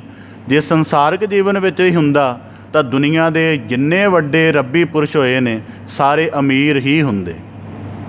ਭਗਤ ਸਾਹਿਬਾਨਾਂ ਦੇ ਜੀਵਨ ਪੜ੍ਹਦੇ ਨਾ ਅਸੀਂ ਸਾਰੇ, ਕਿਸੇ 1-2 ਭਗਤਾਂ ਨੂੰ ਛੱਡ ਕੇ ਕਿਸੇ ਦਾ ਜੀਵਨ ਸੰਸਾਰਿਕ ਸੰਪੰਨਤਾ ਵਾਲਾ ਦਿਖਾ ਦਿਓ, ਮਿਲੇਗਾ ਹੀ ਨਹੀਂ। ਭਗਤ ਰਵਿਦਾਸ ਜੀ ਜੁੱਤੀਆਂ ਗਣਦੇ ਨੇ, ਭਗਤ ਕਬੀਰ ਜੀ ਜੁਲਾਹੇ ਦੀ ਕੱਪੜਾ ਬੁਣਨ ਦੀ ਕਿਰਤ ਕਰਦੇ ਨੇ, ਭਗਤ ਨਾਮਦੇਵ ਜੀ ਕੱਪੜਾ ਰੰਗਣ ਦੀ ਕਿਰਤ ਕਰਦੇ ਨੇ। ਇਸੇ ਪ੍ਰਕਾਰ ਤਮਾਮ ਭਗਤ ਸਾਹਿਬਾਨ। ਤਾਂ ਇਸੇ ਪ੍ਰਕਾਰ ਭਗਤ ਕਬੀਰ ਸਾਹਿਬ ਜੀ ਕਹਿੰਦੇ ਸੂਖ ਨਾ ਇਹ ਜੁਗ, ਕਿ ਦੁਨੀਆਦਾਰੀ ਨੇ ਸੁੱਖ ਦਾ ਪੈਮਾਨਾ ਵੀ ਮੰਨਿਆ ਹੋਇਆ ਹੈ, ਅਤੇ ਜੇ ਤੂੰ ਉਹਨਾਂ ਦੇ ਸੁੱਖ ਦੇ ਪੈਮਾਨੇ ਵਿੱਚ ਠੀਕ ਉਤਰੇਂਗਾ ਤਾਂ ਤੇਰੇ ਮਿੱਤਰ ਬਣਨਗੇ, ਅਤੇ ਤੂੰ ਵੀ ਤਾਂ ਹੀ ਮਿੱਤਰ ਬਣਾਏਗਾ ਜੇ ਤੇਰੇ ਸੁੱਖ ਦੇ ਪੈਮਾਨੇ ਅਨੁਸਾਰ ਉਤਰਨਗੇ। ਗੱਲ 2 ਪਰਤੀ ਚੱਲਦੀ ਹੈ। ਤਾਂ ਭਗਤ ਕਬੀਰ ਸਾਹਿਬ ਜੀ ਕਹਿੰਦੇ ਕਰਹੇ ਜੋ ਬਹੁਤ ਹੈ ਮੀਤ, ਫਿਰ ਮਨੁੱਖ ਦੀ ਫਿਤਰਤ ਹੈ ਬੜਿਆਂ ਨੂੰ ਸੰਬੰਧੀ ਬਣਾਉਂਦਾ ਹੈ। ਸਰੀਰਕ ਤੌਰ 'ਤੇ ਆਰਾਮ ਮਿਲਦਾ ਰਹੇ, ਬਹੁਤ ਜ਼ਿਆਦਾ ਡਾਕਟਰਾਂ ਨਾਲ ਵਾਕਫੀਅਤ ਮਿਲ ਜਾਏ, ਸਰਕਾਰੀ ਦਰਬਾਰੇ ਸਾਰੇ ਕੰਮ ਸਹਿਲ ਹੋ ਜਾਣ, ਰਾਜਨੀਤਿਕ ਲੋਕਾਂ ਦੇ ਨਾਲ ਹੱਥ ਮਿਲਾਏ ਜਾਂਦੇ ਨੇ। ਜੀਵਨ ਦੇ ਵਿੱਚ ਕੋਈ ਆਰਥਿਕ ਸੰਕਟ ਆ ਜਾਏ, ਸ਼ਾਹੂਕਾਰ ਲੋਕਾਂ ਦੇ ਨਾਲ ਬੈਠਣਾ ਉੱਠਣਾ ਬਣਾਇਆ ਜਾਂਦਾ ਹੈ। ਇਸੇ ਪ੍ਰਕਾਰ ਜੀਵਨ ਦੇ ਵਿੱਚ ਕੁਝ ਮਸਲਿਆਂ ਨੂੰ ਸੁਲਝਾਉਣ ਦਾ ਕੰਮ ਮਿਲਦਾ ਜਾਏ, ਥੋੜ੍ਹਾ ਸੁਘੜ ਲੋਕਾਂ ਦੇ ਨਾਲ ਸੰਬੰਧ ਬਣਾਇਆ ਜਾਂਦਾ ਹੈ, ਤਾਂ ਭਗਤ ਕਬੀਰ ਸਾਹਿਬ ਜੀ ਕਹਿੰਦੇ ਜਿੰਨੇ ਮਰਜ਼ੀ ਕਰ ਲਏ ਸੁੱਖ ਪ੍ਰਾਪਤ ਹੋਣ ਵਾਲਾ ਨਹੀਂ। ਤਾਂ ਇਸੇ ਪ੍ਰਕਾਰ ਕਿਉਂਕਿ ਉਹਨਾਂ ਦਾ ਆਪਣੀ ਇੱਕ ਸੀਮਾ, ਤੇਰੀ ਆਪਣੀ ਇੱਕ ਸੀਮਾ ਹੈ। ਦੋਵੇਂ ਸੀਮਾ ਤੋਂ ਉੱਪਰ ਉੱਠੋਗੇ ਤਾਂ ਜੀਵਨ ਦੇ ਵਿੱਚ ਕੋਈ ਟਿਕਾ ਬਣੇਗਾ। ਤਾਂ ਭਗਤ ਕਬੀਰ ਸਾਹਿਬ ਜੀ ਗੁਰਬਾਣੀ 'ਚ ਵਾਕ ਆਉਂਦੇ ਹਨ। ਭਗਤ ਕਬੀਰ ਸਾਹਿਬ ਜੀ ਗੁਰੂ ਸਾਹਿਬ ਜੀ ਫਰਮਾਉਂਦੇ ਨੇ, ਜੋ ਸੰਸਾਰ ਹੈ ਕਿ ਮਿੱਤਰ ਭਾਈ ਦੀਸੈ ਮਨ ਮੇਰੇ, ਤੇ ਸਭ ਆਪਣੇ ਸੁਆਏ ਮਿਲਾਸਾ, ਜਿਤ ਦਿਨ ਇਨਕਾ ਸੁਆਓ ਹੋਏ ਨਾ ਆਵੈ, ਤਿਤ ਦਿਨ ਨੇੜੇ ਕੋ ਨਾ ਟੁਕਾਸਾ। ਸਰੀਰ ਵਿੱਚੋਂ ਪ੍ਰਾਣਾਂ ਦੀ ਹਰਕਤ ਬਾਕੀ ਹੋਈ, ਸਾਰੇ ਸੰਬੰਧਾਂ ਨੂੰ ਛੱਡ ਕੇ ਕੁਝ ਦਿਨ ਪਹਿਲਾਂ ਕਿਹਾ ਜਾ ਰਿਹਾ ਸੀ ਬੜਾ ਪਿਆਰਾ ਹੈ, ਬੜਾ ਸਨੇਹ ਹੈ, ਪ੍ਰਾਣਾਂ ਦੀ ਹਰਕਤ ਰੁਕੀ ਹੈ, ਭੂਤ ਦੀ ਸੰਗਿਆ ਦੇਣੀ ਸ਼ੁਰੂ ਕਰ ਦਿੱਤੀ। ਗੁਰਬਾਣੀ 'ਚ ਵਾਕ ਆਉਂਦੇ ਨਾ, ਘਰ ਕੀ ਨਾਰ ਉਰਹੇ ਤਨ ਲਾਗੀ, ਉਹ ਤਾਂ ਭੂਤ ਭੂਤ ਕਰ ਭਾਗੀ। ਇਸੇ ਪ੍ਰਕਾਰ ਭਗਤ ਕਬੀਰ ਸਾਹਿਬ ਜੀ ਕਹਿੰਦੇ ਸੂਖ ਨਾ ਇਹ ਜੁਗ, ਕਿਉਂਕਿ ਦੁਨੀਆਦਾਰੀ ਦੀ ਇੱਕ ਸੀਮਾ ਹੈ, ਇਹ ਆਪਣੀ ਸੀਮਾ ਤੋਂ ਉੱਪਰ ਉੱਠ ਹੀ ਨਹੀਂ ਸਕਦੀ। ਜੇ ਉੱਠ ਨਹੀਂ ਸਕਦੀ ਅਤੇ ਜੇ ਇਹਨਾਂ ਦੀ ਸੀਮਾ ਦੇ ਤਲ 'ਤੇ ਹੀ ਜੀਓਗੇ ਤਾਂ ਜੀਵਨ ਭਰ ਅਸ਼ਾਂਤੀ ਬਣੀ ਰਹੇਗੀ। ਬੜਾ ਵੱਡਾ ਬਾਗ ਪਰਿਵਾਰ ਹੁੰਦਾ ਹੈ, ਘਰ ਦਾ ਬਜ਼ੁਰਗ ਕਿਸੇ ਖੂੰਜੇ ਵਿੱਚ ਪਿਆ ਹੁੰਦਾ, ਕਹਿੰਦਾ ਬਾਤ ਹੀ ਨਹੀਂ ਪੁੱਛਦਾ ਕੋਈ। ਬੜਾ ਵੱਡਾ ਪਰਿਵਾਰ ਹੈ ਪਰ ਫਿਰ ਵੀ ਜੀਵ ਕਹਿ ਰਿਹਾ ਮੈਂ ਇਕੱਲਾ, ਮੇਰੇ ਨਿਕਟ ਕੋਈ ਨਹੀਂ, ਕਿਉਂਕਿ ਦੁਨੀਆਦਾਰੀ ਦੇ ਸੰਬੰਧਾਂ ਕਰਕੇ ਕੋਈ ਉਹਦੇ ਆਤਮ ਜੀਵਨ ਦੇ ਜਾਂ ਮਾਨਸਿਕ ਜੀਵਨ ਦੇ ਸੰਕਟ ਨੂੰ ਸਮਝਦਾ ਹੀ ਨਹੀਂ, ਨਾ ਸਮਝਣ ਦਾ ਯਤਨ ਕਰਦਾ, ਨਾ ਸੁਣਦਾ ਅਤੇ ਨਾ ਹੱਲ ਕਰਨ ਦਾ। ਤਾਂ ਇਸੇ ਪ੍ਰਕਾਰ ਭਗਤ ਕਬੀਰ ਸਾਹਿਬ ਜੀ ਕਹਿੰਦੇ ਕਬੀਰ ਸੂਖ ਨਾ ਇਹ ਜੁਗ। ਗੁਰਬਾਣੀ 'ਚ ਵਾਕ ਆਉਂਦੇ ਨੇ, ਨਾਨਕ ਦੁਖੀਆ ਸਭ ਸੰਸਾਰ। ਮੈਨੂੰ ਕਿਸੇ ਨੇ ਪ੍ਰਸ਼ਨ ਕਰ ਦਿੱਤਾ, ਕਹਿੰਦਾ ਕੋਈ ਤਾਂ ਸੁਖੀ ਹੋਏਗਾ, ਸਾਰਾ ਥੋੜ੍ਹਾ ਇੰਨਾ ਵੱਡਾ ਵਰਲਡ ਹੈ, ਕਈ 100 ਅਰਬਾਂ ਦੀ ਆਬਾਦੀ ਹੈ ਇਸ ਸੰਸਾਰ ਦੇ ਉੱਪਰ, ਕੀ ਇੱਕ ਵੀ ਸੁਖੀ ਨਹੀਂ ਹੋਏਗਾ। ਮੈਂ ਕਿਹਾ ਵਾਕ ਨੂੰ ਸਮਝਣ ਦਾ ਕਦੇ ਯਤਨ ਵੀ ਕਰ ਲੈਣਾ ਚਾਹੀਦਾ। ਗੁਰੂ ਸਾਹਿਬ ਜੀ ਨੇ ਸ਼ਬਦ ਵਰਤੇ ਨੇ ਸਭ ਸੰਸਾਰ, ਜਿਹੜਾ ਸੰਸਾਰ ਦੇ ਤਲ 'ਤੇ ਜਿਉ ਰਿਹਾ। ਅਤੇ ਗੁਰਬਾਣੀ 'ਚ ਵਾਕ ਆਉਂਦੇ ਹਨ, ਸੰਸਾ ਭਾਈ ਗੁਰਦਾਸ ਸਾਹਿਬ ਜੀ ਕਹਿੰਦੇ ਹਨ, ਸੰਸਾ ਇਹ ਸੰਸਾਰ ਹੈ, ਜਨਮ ਮਰਨ ਵਿੱਚ ਦੁੱਖ ਸਵਾਇਆ। ਤਾਂ ਇਸੇ ਪ੍ਰਕਾਰ ਭਗਤ ਕਬੀਰ ਸਾਹਿਬ ਜੀ ਕਹਿੰਦੇ ਸੂਖ ਨਾ ਇਹ ਜੁਗ, ਕਰਹੇ ਜੋ ਬਹੁਤ ਹੈ ਮੀਤ। ਬੜੇ ਮਿੱਤਰ ਬਣਾਏ ਕਿ ਸੁੱਖ ਪਹੁੰਚਦਾ ਰਹੇ, ਪਰ ਇੱਕ ਸਮਾਂ ਜਾ ਕੇ ਸਾਰੇ ਦੁੱਖ ਦੇ ਵਿੱਚ ਪ੍ਰਵਿਰਤ ਹੋ ਗਏ। ਧਨ ਨੂੰ ਮਿੱਤਰ ਬਣਾਇਆ ਸਭ ਤੋਂ ਵੱਡਾ, ਸਰੀਰ ਦੇ ਵਿੱਚ ਲਾ ਇਲਾਜ ਰੋਗ ਪੈਦਾ ਹੋ ਗਿਆ। ਧਨ ਬੜਾ ਹੈ ਪਰ ਰੋਗ ਨੂੰ ਠੀਕ ਕਰਨ ਦੇ ਵਿੱਚ ਹੁਣ ਸਹਾਇਕ ਨਹੀਂ ਹੋ ਸਕਦਾ, ਤਾਂ ਕਹਿੰਦੇ ਇਹ ਵੀ ਮਿੱਤਰ ਬਿਨਸ ਗਿਆ। ਸਰੀਰ ਦੇ ਨਾਲ ਬੜੀ ਗੂੜੀ ਸਾਂਝ ਪਾਈ, ਸਰੀਰ ਦਾ ਬਲ ਬਿਨਸ ਗਿਆ, ਹੁਣ ਜੀਵਨ ਦੇ ਰਸ ਕਸ ਮਾਨਣ ਦੇ ਵਿੱਚ ਮੁਸ਼ਕਿਲ ਆਉਂਦੀ ਹੈ। ਇਹ ਵੀ ਜਿਹੜਾ ਮਿੱਤਰ ਸੀ ਉਹ ਵੀ ਖਿਸਕਦਾ ਗਿਆ। ਤਾਂ ਇਸੇ ਪ੍ਰਕਾਰ ਸਾਰੇ ਮਿੱਤਰ ਖਿਸਕਦੇ ਹਨ। ਤਾਂ ਇਸੇ ਪ੍ਰਕਾਰ ਭਗਤ ਕਬੀਰ ਸਾਹਿਬ ਜੀ ਕਹਿੰਦੇ ਅੱਗੇ ਇੱਕ ਗੱਲ ਕਮਾਲ ਦੀ ਕਹੀ ਹੈ, ਜੋ ਚਿੱਤ ਰਾਖੇ ਏਕ ਸਿਉ।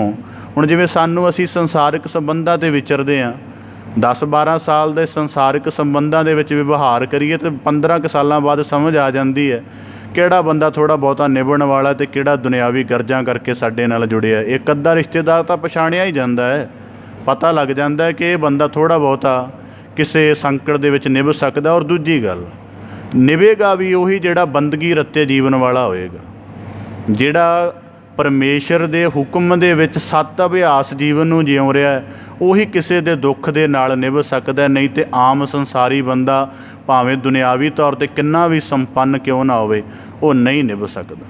ਇਸੇ ਪ੍ਰਕਾਰ ਭਗਤ ਕਬੀਰ ਸਾਹਿਬ ਜੀ ਕਹਿੰਦੇ, ਜੋ ਚਿੱਤ ਰਾਖੇ ਏਕ ਸਿਉ। ਇੱਕ ਤੈਨੂੰ ਦੁਨੀਆਦਾਰੀ ਦੇ ਵਿੱਚ ਐਸਾ ਵੀ ਲੱਭ ਸਕਦਾ ਹੈ, ਜਿਵੇਂ ਗੁਰਬਾਣੀ ਵਿੱਚ ਵਾਕ ਆਉਂਦਾ, ਗੁਰੂ ਸਾਹਿਬ ਜੀ ਕਹਿੰਦੇ, ਜਿਨ੍ਹਾਂ ਦੇ ਸੰਦੜਿਆਂ ਦੁਰਮਤ ਵੰਝੈ ਮਿੱਤਰ ਸਾਡੜੇ ਸੇਈ, ਹਉ ਢੂੰਡੇਂਦੀ ਜਗ ਸੁਬਾਇਆ ਜਨ ਨਾਨਕ ਵਿਰਲੇ ਕੇਈ। ਭਾਈ ਮਰਦਾਨੇ ਵਰਗੇ ਨੇ, ਭਾਵੇਂ ਸੰਸਾਰ ਦੇ ਕਿੰਨੇ ਬੰਦਿਆਂ ਨੂੰ ਭਾਈ ਮਰਦਾਨਾ ਜੀ ਰੋਜ਼ਾਨਾ ਸਲਾਮ ਕਰਦੇ ਨੇ, ਪਰ ਸਲਾਮ ਦੀ ਕੋਈ ਓਡੀ ਵੱਡੀ ਭੁਗਤ ਥੋੜ੍ਹਾ ਪੈ ਗਈ ਜਿਹੜੀ ਗੁਰੂ ਨਾਨਕ ਸਾਹਿਬ ਨੂੰ ਕੀਤਿਆਂ ਪਈ ਹੈ। ਜੀਵਨ ਦਾ ਸਾਰਾ ਹੀ ਕਾਰਜ ਆਪਣੀ ਬਖਸ਼ਿਸ਼ ਦੇ ਨਾਲ, ਪਹਿਲਾਂ ਆਪਣੇ ਜਿੰਨਾ ਉੱਚਾ ਕੀਤਾ ਗੁਰੂ ਨਾਨਕ ਸਾਹਿਬ ਨੇ, ਫਿਰ ਉਹਨਾਂ ਦਾ ਕਿੰਨੇ ਅਦਬ ਦੇ ਨਾਲ, ਅਤੇ ਫਿਰ ਅੱਗੇ ਉਹਨਾਂ ਦੀ ਔਲਾਦ ਦਾ, ਅਤੇ ਹੁਣ ਤੱਕ ਚੱਲਦਾ ਆ ਰਿਹਾ। ਇਸੇ ਪ੍ਰਕਾਰ ਜੋ ਚਿੱਤ ਰਾਖੇ ਏਕ ਸਿਉ, ਇੱਕ ਪਰਿਪੂਰਨ ਅਕਾਲ ਪੁਰਖ ਦੇ ਨਾਲ। ਔਰ ਦੂਜੀ ਗੱਲ, ਸਾਡੀ ਇੱਕ ਮਾਨਸਿਕ ਤਲ 'ਤੇ ਅਸੀਂ ਕਦੀ ਉੱਚੇ ਉੱਠ ਹੀ ਨਹੀਂ ਸਕਦੇ। ਸਾਨੂੰ ਸਾਡੀ ਮਾਤਾ ਦਾ ਪੱਧਰ ਵੀ ਉਸੇ ਤੱਕ ਹੀ ਮਹਿਸੂਸ ਹੁੰਦਾ ਜਿੰਨੇ ਸਾਨੂੰ ਜਨਮ ਦਿੱਤਾ। ਪਿਤਾ ਦਾ ਸਾਥ ਵੀ ਉੱਥੋਂ ਤੱਕ ਹੀ ਮਹਿਸੂਸ ਹੁੰਦਾ ਹੈ ਜਿਹੜਾ ਸਾਨੂੰ ਆਪਣੇ ਨਾਂ ਦਾ ਵਿਸ਼ੇਸ਼ਣ ਨਾਲ ਦੇ ਦਿੰਦਾ ਕਿ ਤੂੰ ਮੇਰਾ ਪੁੱਤਰ। ਭੈਣ ਭਰਾ ਵੀ ਉੱਥੋਂ ਤੱਕ ਹੀ ਮਹਿਸੂਸ ਹੁੰਦੇ ਨੇ ਜਿਨ੍ਹਾਂ ਦੇ ਵਿੱਚ ਅਸੀਂ ਵਿਚਰਦੇ ਹਾਂ। ਇਸ ਤੋਂ ਪਰਾਂ ਸਾਨੂੰ ਪਰਿਵਾਰ ਦੀ ਇਕਾਈ ਵੀ ਮਹਿਸੂਸ ਨਹੀਂ ਹੁੰਦੀ। ਪਰ ਗੁਰਬਾਣੀ ਜਦੋਂ ਜੋ ਚਿੱਤ ਰਾਖੇ ਏਕ ਸਿਉ, ਇਹ ਗੱਲ ਜਦੋਂ ਭਗਤ ਕਬੀਰ ਸਾਹਿਬ ਜੀ ਕਹਿ ਰਹੇ ਹਨ, ਤਾਂ ਇਹਦਾ ਕਹਿੰਦੇ ਕਿ ਉਹ ਆਪਣੇ ਪਰਿਵਾਰ ਦੀ, ਆਪਣੇ ਸੰਬੰਧਾਂ ਦੀ ਸੀਮਾ ਤੋਂ ਉੱਠਣਾ ਵੀ ਸ਼ੁਰੂ ਕਰਦੇ। ਫਿਰ ਕਿਸੇ ਇੱਕ ਦੇ ਦੁਆਰਾ ਤੇਰੀ ਤਲਾਸ਼ ਪੂਰੀ ਹੋ ਜਾਏਗੀ ਤੇ ਸੁੱਖ ਪਾਵਹਿ ਨੀਤ, ਤੇ ਰੋਜ਼ਾਨਾ ਸੁੱਖ ਬਣਿਆ ਰਹੇਗਾ, ਰੋਜ਼ਾਨਾ ਤੇਰੇ ਜੀਵਨ ਦੇ ਵਿੱਚ ਟਿਕਾ ਬਣਿਆ ਰਹੇਗਾ। ਹੁਣ ਜੋ ਚਿੱਤ ਰਾਖੇ ਏਕ ਸਿਉ, ਇਹਦਾ ਇੱਕ ਹੋਰ ਵੀ ਭਾਵ ਬਣਦਾ ਹੈ। ਹੁਣ ਜੋ ਬਹੁਤੇ ਕਰੇ ਮੀਤ ਦਾ ਭਾਵ ਇੱਕ ਹੋਰ ਵੀ ਹੈ, ਆਪ ਦੇ ਨਾਲ ਸਾਂਝਾ ਕਰਾਂ। ਦੁਨਿਆਵੀ ਤੌਰ 'ਤੇ ਜਾਂ ਅਧਿਆਤਮਿਕ ਤੌਰ 'ਤੇ ਬੰਦਾ ਆਤਮਿਕ ਸੁੱਖ ਚਾਹੁੰਦਾ ਹੈ, ਕਾਮਨਾਵਾਂ ਦੀ ਚਾਹਤ ਹੈ, ਇੱਛਾਵਾਂ ਦਾ ਮਨ 'ਤੇ ਮਾਨਸਿਕ ਬੋਝ ਬਣਿਆ ਹੋਇਆ ਹੈ, ਕਿਸੇ ਤਰੀਕੇ ਨਾਲ ਹੱਲ ਨਹੀਂ ਹੋ ਰਿਹਾ, ਅਤੇ ਫਿਰ ਅਧਿਆਤਮਿਕ ਤੌਰ 'ਤੇ ਬੜੇ ਮਿੱਤਰ ਬਣਾਉਂਦਾ ਹੈ ਕਿ ਮੇਰੀ ਕਾਮਨਾ ਦਾ, ਮੇਰੀ ਇੱਛਾ ਦਾ ਹੱਲ ਹੋ ਜਾਏ। ਜਿਵੇਂ ਅੱਜ ਦੇ ਸਮੇਂ 'ਚ ਭਟਕਿਆ ਹੋਇਆ ਸਿੱਖ ਹੈ ਜਿਹੜਾ, ਆਪਣੀ ਇੱਛਾ ਨੂੰ ਸਾਧਣ ਦਾ ਗਿਆਨ ਨਹੀਂ ਪੈਦਾ ਹੋ ਰਿਹਾ, ਆਪਣੀ ਜਿਹੜੀ ਮਾਇਆ ਤੋਂ ਉਪਜੀ ਕਾਮਨਾ ਹੈ ਉਹਦਾ ਇਲਮ ਨਹੀਂ ਪੈਦਾ ਹੋ ਰਿਹਾ, ਆਪਣੇ ਇਸ਼ਟ ਬਦਲ ਕੇ ਦੇਖ ਰਿਹਾ ਹੈ ਕਿ ਸ਼ਾਇਦ ਜੇ ਇਸ ਇਸ਼ਟ ਦੇ ਨਾਲ ਸੰਬੰਧ ਬਣਾਵਾਂ ਤਾਂ ਮੇਰੀ ਕਾਮਨਾ ਇੱਛਾ ਪੂਰੀ ਹੋ ਜਾਏ, ਇਹਦੇ ਦੁਆਰ 'ਤੇ ਜਾ ਕੇ ਥੋੜ੍ਹੀ ਪੂਜਾ ਪ੍ਰਤਿਸ਼ਠਾ ਕਰਾਂ, ਸ਼ਾਇਦ ਮੇਰੇ ਜੀਵਨ ਦੀ ਕਾਮਨਾ ਪੂਰੀ ਹੋ ਜਾਏ।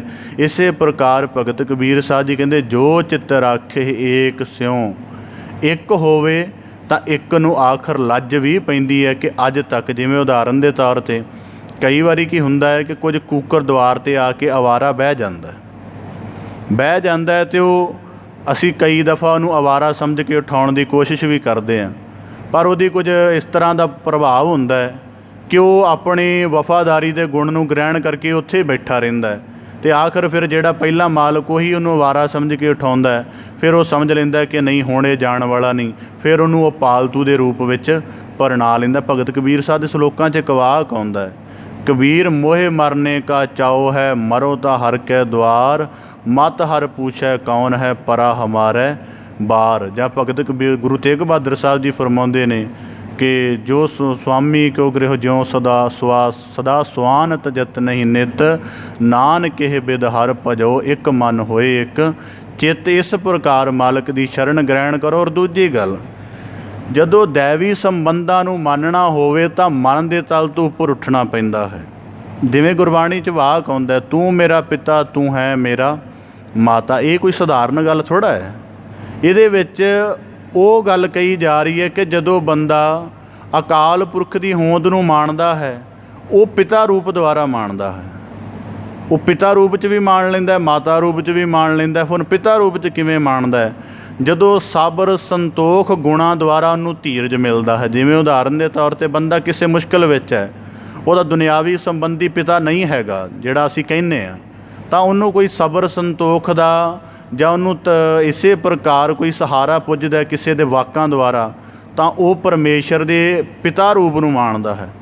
ਜਦੋਂ ਉਹਨੂੰ ਮਮਤਾ ਰੂਪ, ਸਨੇਹ ਰੂਪ ਤਾਂ ਧਰਵਾਸ ਰੂਪ ਆਸਰਾ ਮਿਲਦਾ ਹੈ, ਉਦੋਂ ਮਾਤਾ ਰੂਪ ਨੂੰ ਮਾਣਦਾ ਹੈ। ਅਤੇ ਜਦੋਂ ਉਹਨੂੰ ਆਪਣੇ ਦਿਲ ਦੇ ਸਾਰੇ ਰਾਜ ਵੇਦਨਾ ਰਿਵੀਲਡ ਕਰਨ ਦਾ ਕੋਈ ਅਵਸਰ ਮਿਲਦਾ ਹੈ ਅਤੇ ਉਹ ਪਰਮੇਸ਼ਰ ਦੇ ਮਿੱਤਰ ਰੂਪ ਨੂੰ ਮਾਣਦਾ ਹੈ। ਤਾਂ ਇਸੇ ਪ੍ਰਕਾਰ ਭਗਤ ਕਬੀਰ ਸਾਹਿਬ ਜੀ ਕਹਿੰਦੇ, ਜੋ ਚਿੱਤ ਰਾਖੇ ਏਕ ਸਿਉ ਤੇ ਸੁਖ ਪਾਵਹਿ ਨੀਤ। ਜਿਹੜਾ ਇੱਕ ਤੱਕ ਮਹਿਦੂਦ ਹੈ, ਇੱਕ ਦੇ ਹੀ ਓਟ ਆਸਰੇ ਨੂੰ ਮਾਣਦਾ ਹੈ, ਉਹ ਸਦ ਸੁਖੀ ਹੈ। ਇਸੇ ਪ੍ਰਕਾਰ ਦੀ ਗੁਰਬਾਣੀ 'ਚ ਹੋਰ ਇਹਦਾ ਵਿਸਥਾਰ ਲੱਭੀਏ। ਜਿਹੜੀ ਸੁਹਾਗਣ ਹੈ, ਇੱਕ ਦੇ ਲੜ ਲੱਗੀ ਹੈ, ਸੁਹਾਗਣ ਨੂੰ ਇੱਕ ਕੰਤ ਹੋਣ ਦਾ ਸੁੱਖ ਹੈ, ਉਹੀ ਉਹਦੇ ਤਮਾਮ ਦੀ ਚਿੰਤਾ ਕਰਦਾ ਹੈ। ਜਿਹੜੀ ਵੇਸਵਾਗਾਮੀ ਦੇ ਵਿੱਚ ਗਮਨ ਹੋ ਕੇ ਕਿਸੇ ਦੁਆਰ 'ਤੇ ਬੈਠੀ ਹੈ, ਅਤੇ ਜਿਹੜੇ ਦੁਹਾਗਣ ਰੂਪ ਦੇ ਵਿੱਚ ਹੈ, ਉਹਨੂੰ ਕਿਸੇ ਪ੍ਰਕਾਰ ਨਹੀਂ ਸੁੱਖ ਪ੍ਰਾਪਤ ਹੋ ਸਕਦਾ, ਕਿਉਂਕਿ ਹਰ ਕੋਈ ਆਪਣਾ ਉਹਦੇ ਤੋਂ ਵਾਸਨਾ ਪੂਰਤੀ ਦਾ ਕਾਰਜ ਕਰ ਰਿਹਾ। ਸੁਹਾਗਣ ਦੇ ਵਿੱਚ ਜੀਵਨ ਦਾ ਪਰਮ ਸੁੱਖ ਹੈ, ਦੁਹਾਗਣ ਦੇ ਵਿੱਚ ਨਹੀਂ ਹੈ। ਤਾਂ ਇਸੇ ਪ੍ਰਕਾਰ ਭਗਤ ਕਬੀਰ ਸਾਹਿਬ ਜੀ ਬਖਸ਼ਿਸ਼ ਕਰਦੇ ਹਨ, ਕਬੀਰ ਜਿਸ ਮਰਨੇ ਤੇ ਜਗ ਡਰੈ, ਮੇਰੇ ਮਨ ਆਨੰਦ। ਤਾਂ ਭਗਤ ਕਬੀਰ ਸਾਹਿਬ ਜੀ ਅੱਗੇ ਜੀਵਨ ਦਾ ਗੋਹਜ ਸੂਤਰ ਇੱਕ ਹੋਰ ਬਖਸ਼ਿਸ਼ ਕਰਦੇ ਹਨ। ਕਹਿੰਦੇ, ਜਿਸ ਮਰਨੇ ਤੇ ਜਗ ਡਰੈ।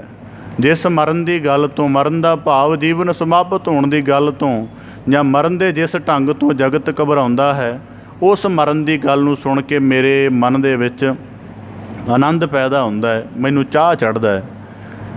ਮਰਨੇ ਹੀ ਤੇ ਪਾਈਐ ਪੂਰਨ ਪਰਮਾਨੰਦ। ਕਹਿੰਦੇ, ਮਰਨ ਤੋਂ ਬਿਨਾਂ ਜੀਵਨ ਦੇ ਵਿੱਚ ਪਰਮਾਨੰਦ ਦੀ ਪ੍ਰਾਪਤੀ ਨਹੀਂ ਹੋ ਸਕਦੀ। ਜੀਵਨ ਦਾ ਅਸਲ ਭੇਦ ਜਿੰਨਾ ਚਿਰ ਮਰਨ ਦੇ ਵਿੱਚ ਨਹੀਂ ਖੁੱਲ੍ਹਦਾ, ਉਹਨਾਂ ਚਿਰ ਜੀਵਨ ਦੀ ਪਰਮ ਅਵਸਥਾ ਤੱਕ ਨਹੀਂ ਪੁੱਜਿਆ ਜਾ ਸਕਦਾ। ਇਸ ਨੂੰ ਵਿਚਾਰਨ ਦਾ ਯਤਨ ਕਰੀਏ।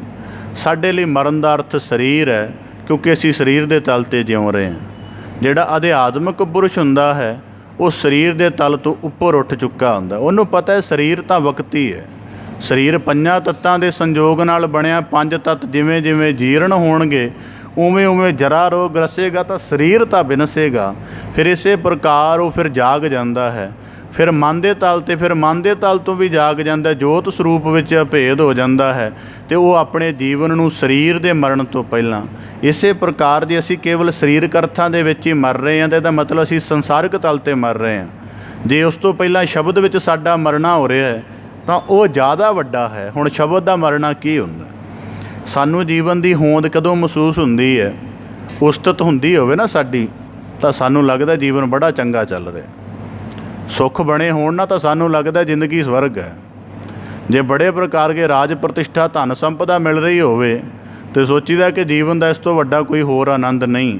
ਪਰ ਜੇ ਬਿਲਕੁਲ ਇਹਦੇ ਵਿਪਰੀਤ ਹੋ ਜਾਏ, ਨਿੰਦਿਆ ਹੋ ਜਾਏ, ਗਰੀਬੀ ਆ ਜਾਏ, ਬਿਮਾਰੀ ਆ ਜਾਏ, ਕਿਸੇ ਪ੍ਰਕਾਰ ਕਰਕੇ ਸੰਕਟਗ੍ਰਸਤ ਹੋ ਜਾਈਏ, ਤਾਂ ਬੰਦੇ ਨੂੰ ਉਹੀ ਜੀਵਨ ਦੁੱਖ ਲੱਗਣ ਲੱਗ ਪੈਂਦਾ। ਮਤਲਬ ਇਹ ਡੁਲਾਏਮਾਨ ਅਵਸਥਾ ਹੈ।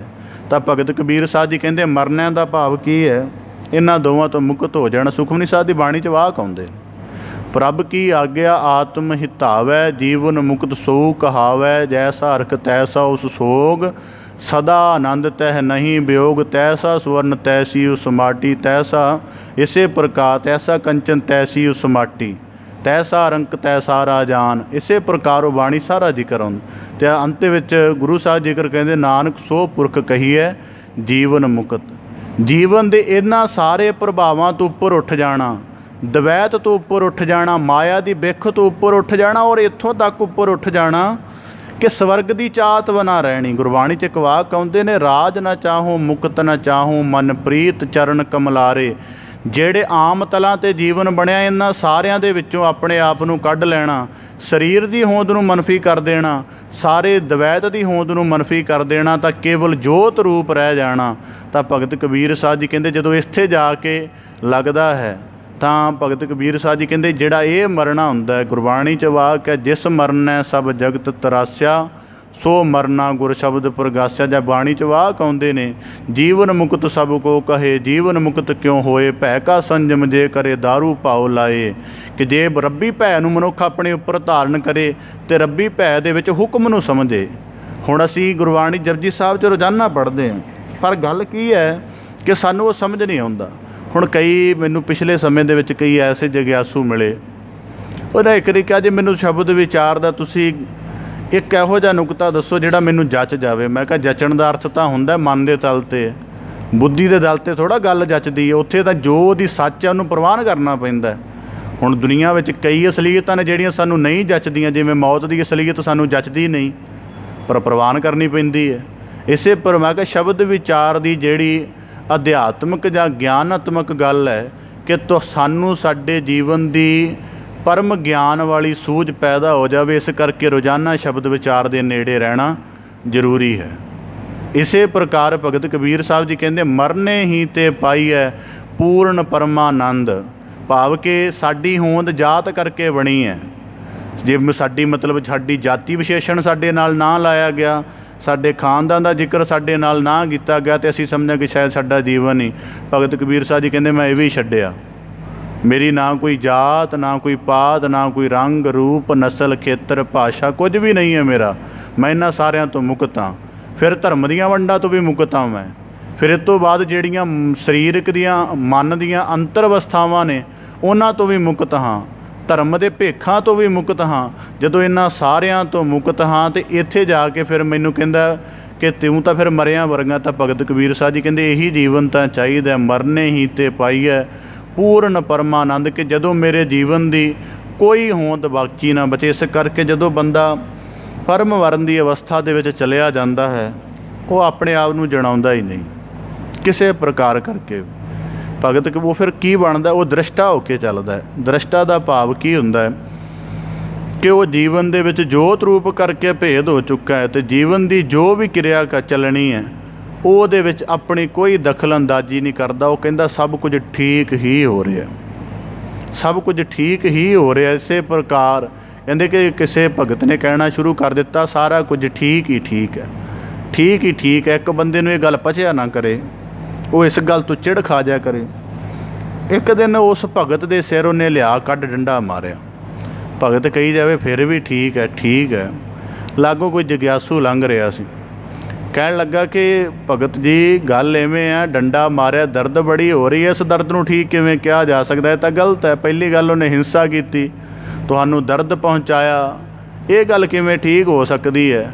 ਕਹਿੰਦਾ ਉਹਦੇ ਡੰਡਾ ਵੱਜਣ ਦੇ ਨਾਲ ਸਿਰ ਦੇ ਵਿੱਚ ਬੜੀ ਗਹਿਰੀ ਦਰਦ ਹੋਈ, ਤਾਂ ਮੈਨੂੰ ਪਤਾ ਲੱਗ ਗਿਆ ਕਿ ਮੌਤ ਦੇ ਬਰਾਬਰ ਸਿਰ ਦਾ ਦਰਦ ਨਹੀਂ ਹੈਗਾ।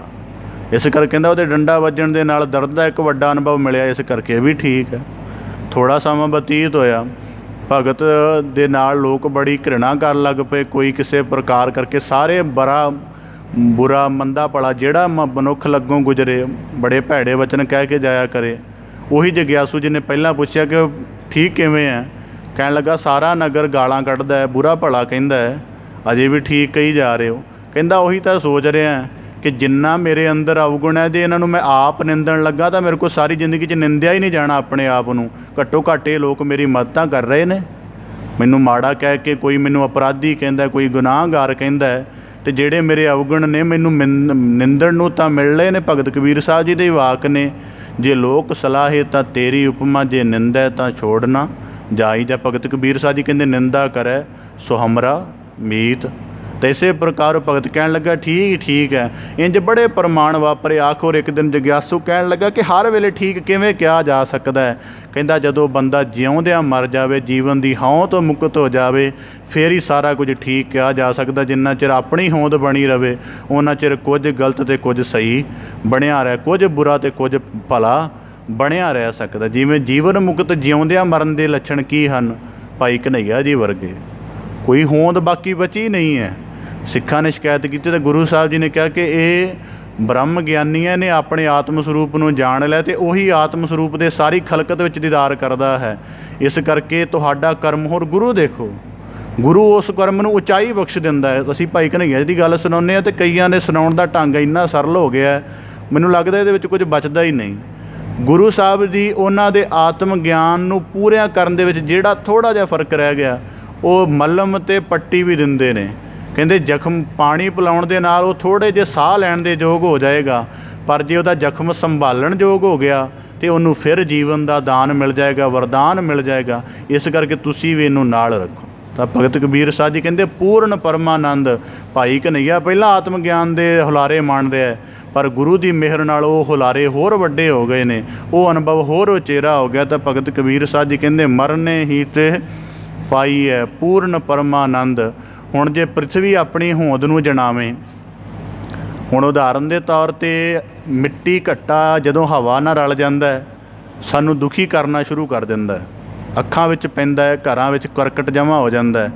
ਪਰ ਜੇ ਉਹੀ ਮਿੱਟੀ ਦੀ ਹੋਂਦ ਬਿਨਾਂ ਹਵਾ ਤੋਂ ਧਰਤੀ 'ਤੇ ਪਈ ਰਹੇ ਤਾਂ ਕਿੰਨੀ ਸੁਖਦਾਇਕ ਹੈ।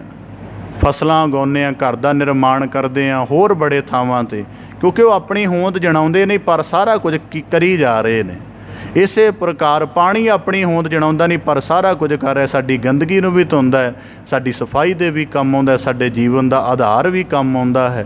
ਇਸੇ ਪ੍ਰਕਾਰ ਭਗਤ ਕਬੀਰ ਸਾਹਿਬ ਜੀ ਕਹਿੰਦੇ ਮਰਨਾ ਇਹ ਹੁੰਦਾ ਹੈ ਕਿ ਜਦੋਂ ਮਨੁੱਖ ਆਪਣੀ ਹੋਂਦ ਦੀ ਸਾਰੀ ਹੋਂਦ ਤੋਂ ਮੁਕਤ ਹੋ ਕੇ ਰੱਬੀ ਨੇਮ ਨੂੰ ਧਾਰਨ ਕਰਕੇ ਅਤੇ ਜਿਹੜਾ ਦੈਵੀ ਨੇਮ ਵਾਲਾ ਜੀਵਨ ਹੈ ਉਹਨੂੰ ਧਾਰਨ ਕਰੇ। ਰਾਮ ਪਦਾਰਥ ਪਾਏ ਕੈ ਕਬੀਰਾ ਗਾਂਠ ਨਾ ਖੋਲ।